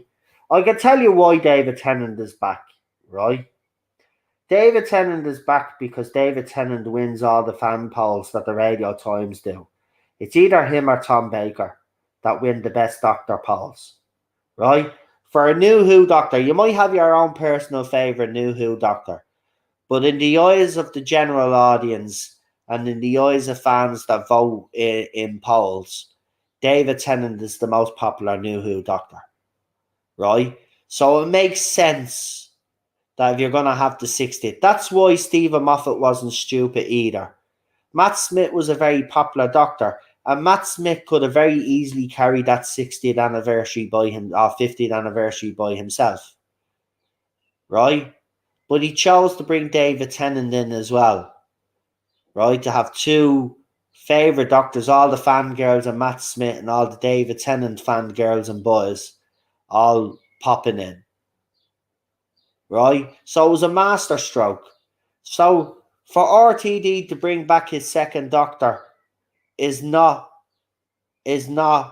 actually that much of an amazement thing to me.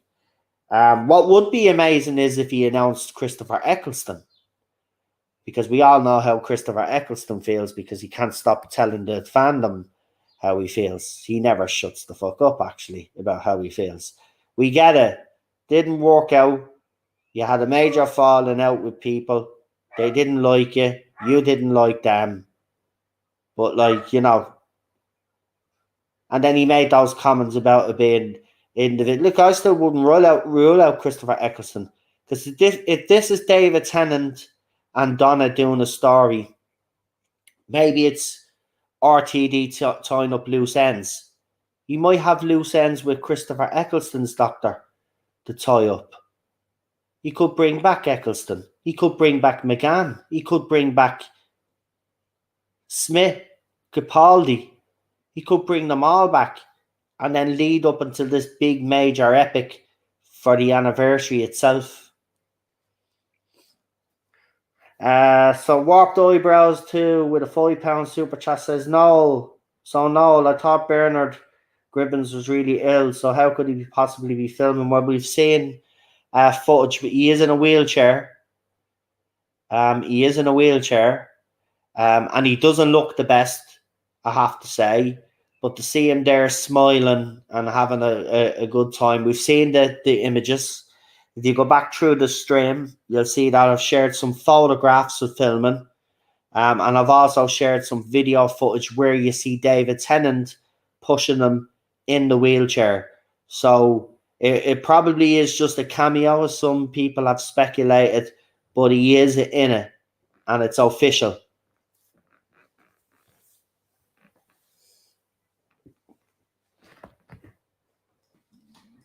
I think he is. Yeah, he would be the oldest actor on Doctor Who ever now, wouldn't he?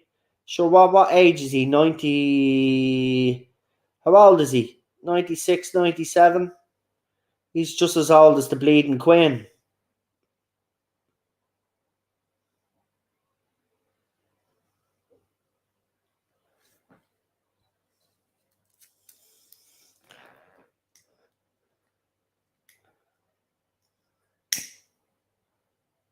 Or maybe Wilfred Davros. I'm only messing. He's 93. There you go. He's 93 years of age. He's done his duels and he's coming back to Doctor Who because he knows fans would love it. And remember, he has a very unique history with Doctor Who. So it's only fitting that Wilf, one of my favourite characters in Series 4.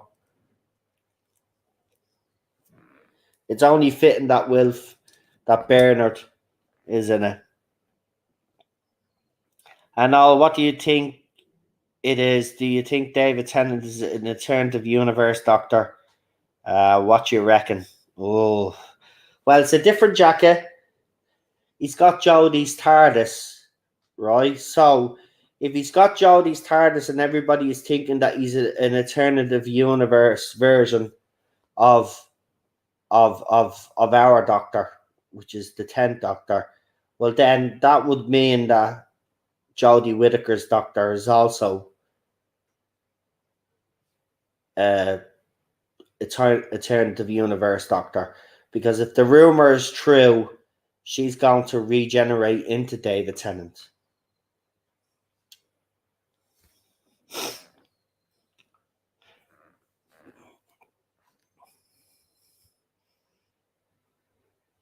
Right, apparently I have to go into my DMs. We're going to be finishing up soon now because we're at the 3.5 hour mark.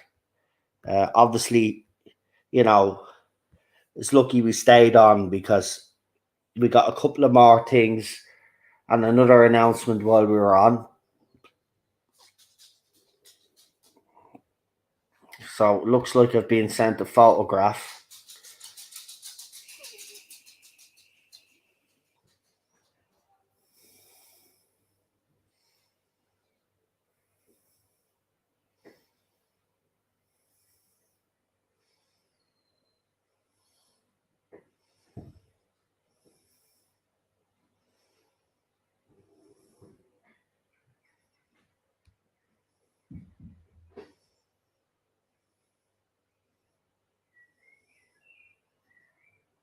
Right, so according to this site called Tracklist,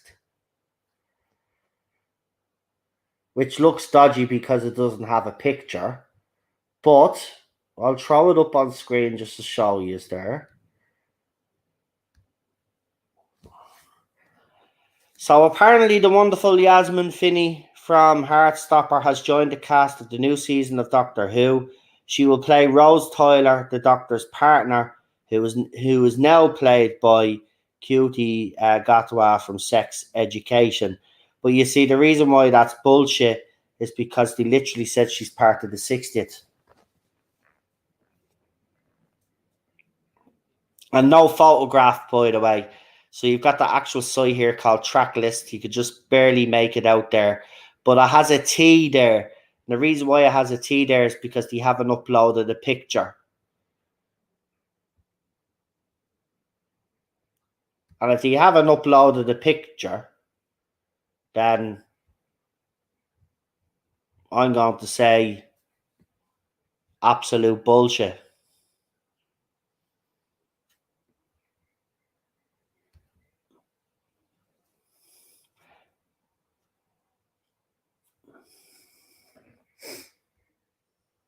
I'll actually see if there's a site called track list.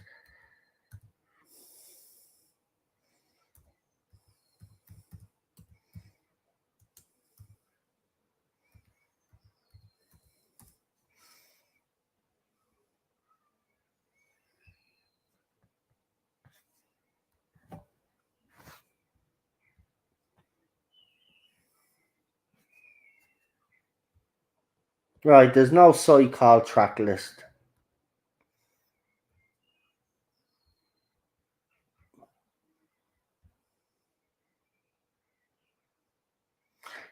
It's literally come out of her own mouth that she's in the 60th. And if Shooty is going to appear in the 60th, it's going to be right at the end. So how could they have time to say that this is the Doctor's partner if he's going to show up in the end? It'd make... Oh, it is a verified thing on Twitter, though. But I don't see any of their articles up on the main.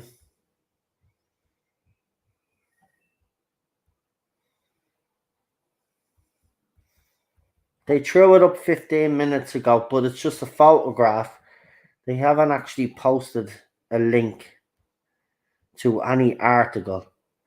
So it's just a site that's assuming, because they have the photograph of the two of them standing together, which I showed you, which was taken a few months back or something.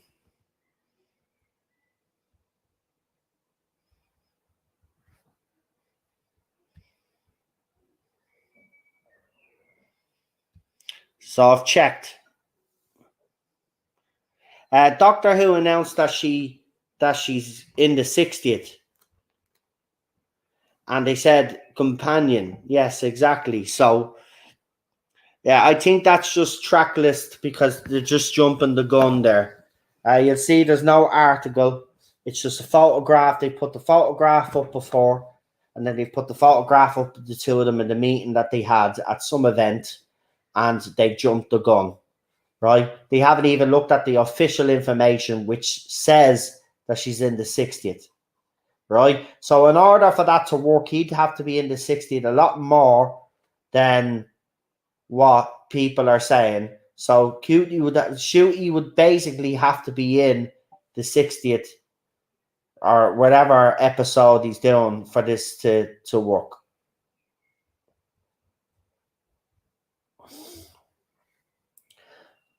Look, we know her name is Rose, right?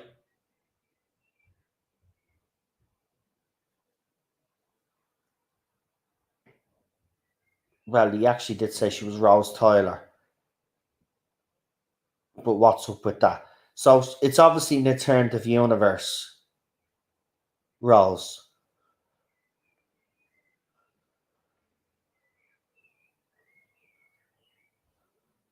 Yeah, so there you go. Bad Wolf said it there. So he described her as Rose too. So she's Rose from an alternative universe.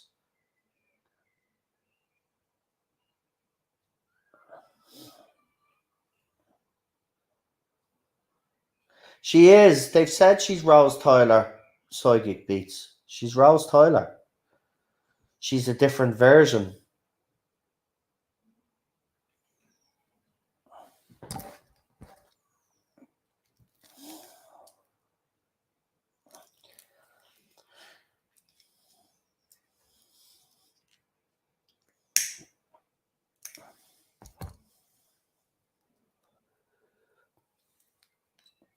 Look, we just have to wait and see. Look, even in his interview, he did say, is this a dream? Is this a flashback? Is this an alternative universe? Or what is it?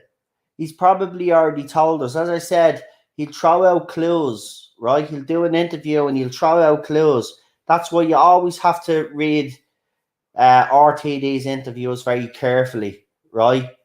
And because everything isn't clear cut. Even if you see the way they've done this social media thing, right? They're putting up the little cryptic clues. He's the same with when he writes his little Instagram posts and stuff, right? He gives out cryptic clues and cryptic. It's not just as plain simple as a message out. there's a lot more going on and a lot more information than they're getting than you probably realize.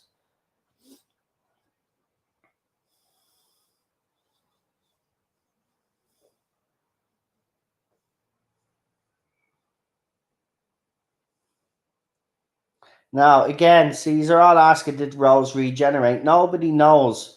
But as I said, RTD has said, is this a dream? Is this a flashback? Is this an alternative universe, or is this something else?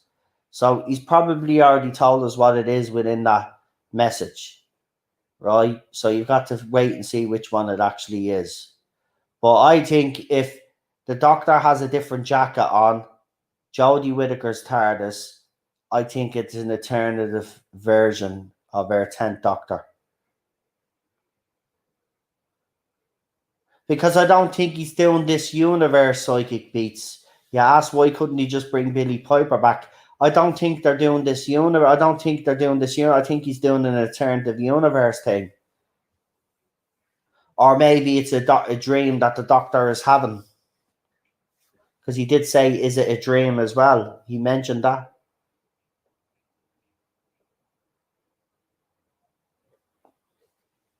So you've got to when you're reading an RTD message or a social media post, you've got to look at it first, right? And as I said, it's not just as clear cut as them saying those things. You have to interpret what he's saying because he's giving you clues there. So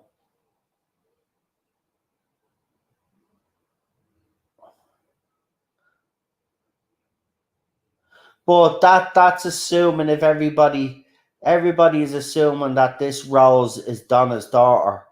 What if this Rose isn't Donna's daughter and it is our universe, Donna, that you have to, this alternative Doctor has to go and see or something?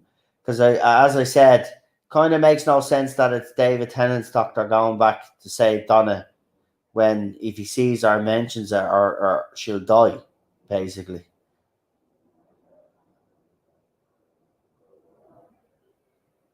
But that's the thing. That's what he does. He has us all now thinking what it could be. No, will any more Doctors be back for the 60th? Well, all I can say is that even though we've got some announcements now, it won't be the end of the announcements. Jackie decided to give the name another spin. LOL. Don't know what that means. If that's supposed to be a joke, I don't get it. Sorry.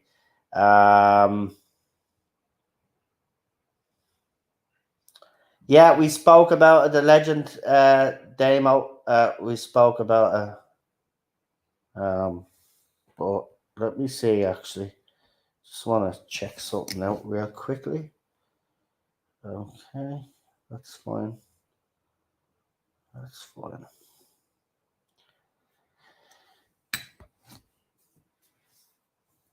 RTD is on a roll right now. Yeah, he is. He certainly is. Well, look, we'll leave it there because there's nothing else really to discuss unless something else comes out later on. But what I will do is those photographs that I have, I'll put them in a slideshow video. I'll throw them up on the channel so you can get a better look at the images that we showed. And yeah. So, as I said, Catherine Tate, David Tennant, Bernard Gribbons, and a new companion have all been announced. Well, Bernard hasn't been announced. Well, he has, actually. Rachel announced him. So, obviously, a lot of announcements today. As I said, yeah, RTD doesn't do things by half, but he'll keep us discussing anyway. He'll keep us discussing anyway. Well, scroll through the video again, disaster area, and check it out there. There's 2 videos that are there. I played them. It's just I've cleared everything, all the windows off now, so I don't have them handy. They were on Twitter. So just scroll back on the video there, and you'll see those videos and the photographs as well that I've thrown up. But I will throw the photographs up again, as I said, in a slideshow video for you later on, so you can take a closer look at the photographs. I'll even zoom in some of them and give you a better look at them as well. So again, thank you for everybody that has become a member so far, and Garbage also has become a member. So thank you for that as well. Thank you for the super chats. Really appreciate it. Thank you for everybody in the chat as well for giving your opinion. I really do appreciate that as well. If you could do us a favor now, and don't forget to like, share, and subscribe. And as I said, if you are a member, we will be doing that member stream. As I said, we'll do a deep dive into RTD and let you guys know why I think we'll be in safe hands. And as I know Marty is a huge fan, and we were talking earlier on, I might bring him on as well to talk about it as well, because I know he's happy to have RTD back as well. Patrick there says, I'll catch you later. No, thank you very much. And again, to all my members, thank you. The chat, you've been great again, as usual.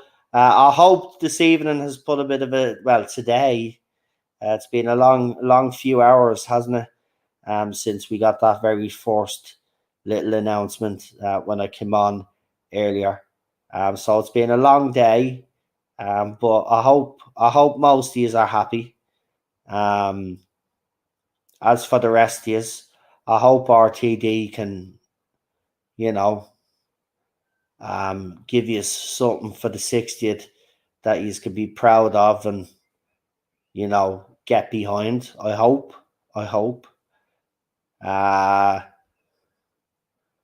So yeah, let's see what happens in the next few days, next few weeks. But certainly an exciting time in the fandom. And I have to say, I haven't been this hyped in a long time. So it's nice to be hyped. It's nice to be talking positively about the show for a change. So thank you, RTD, for that, because, if you weren't here, I don't think we would be talking positively, because there's nothing to be positive about right now. But it's nice to see David Tennant back. And you know what? If they're filming something now, don't be surprised if we get a trailer during the centenary. They do some sort of trailer for the 60th, coming soon to Doctor Who sort of thing. Because if they're filming right now, whatever, by the time they get to October, God knows who they've got in filming, who they filmed with.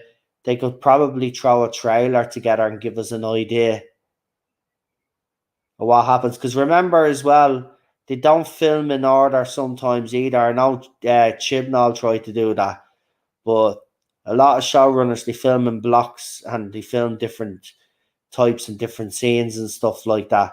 So they don't necessarily film it in order. So they could put a trailer. Paul McGann has just been announced for Liverpool Comic Con. I thought you were going to say Paul McGann. But look at Paul McGann's name keeps coming up, right?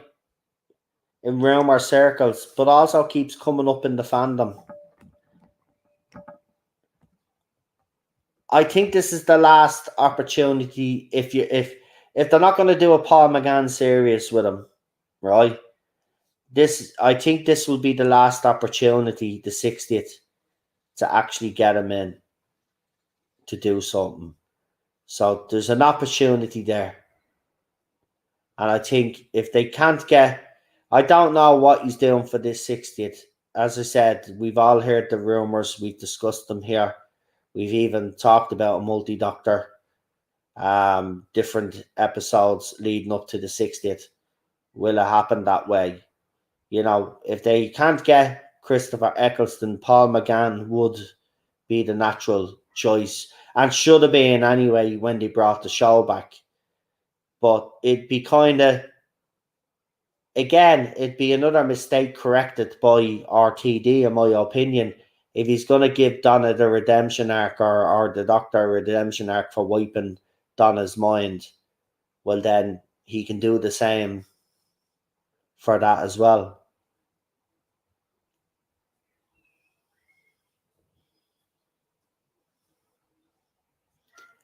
But we'll see. We'll see. Very interesting time in the fandom. Anyway, we'll leave it there. And obviously, if you want to leave a comment later on when he's had time to let the news sink in, please do. Gets a lot of people interact with each other in the comment section, I have to say. Cam Crash Course says be great to have brilliant writing and acting, but the focus of the show instead of agenda planks hit me over the head. But that's what everybody is hoping for. But let's see. This is the first time since 2017 I've been excited for Doctor Who. Same here, Benjamin. So I can't wait.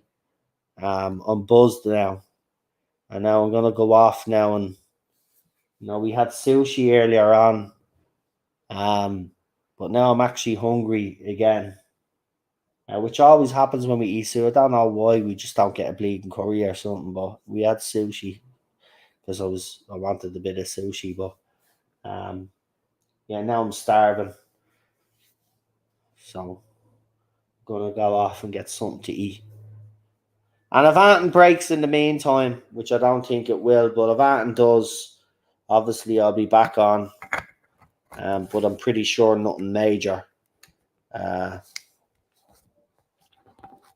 Unless he really wants to put fans in overdrive, of course.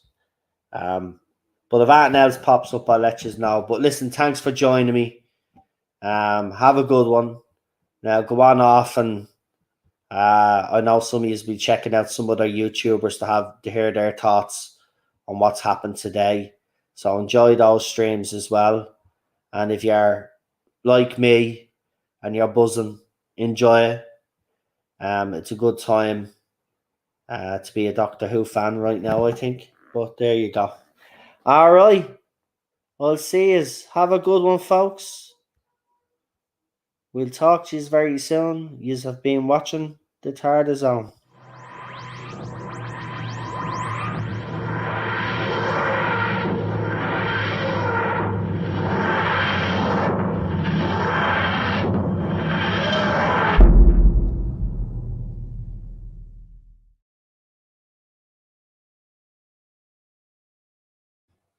Good night, everybody. Have a good one. I'll talk to you very soon. Night.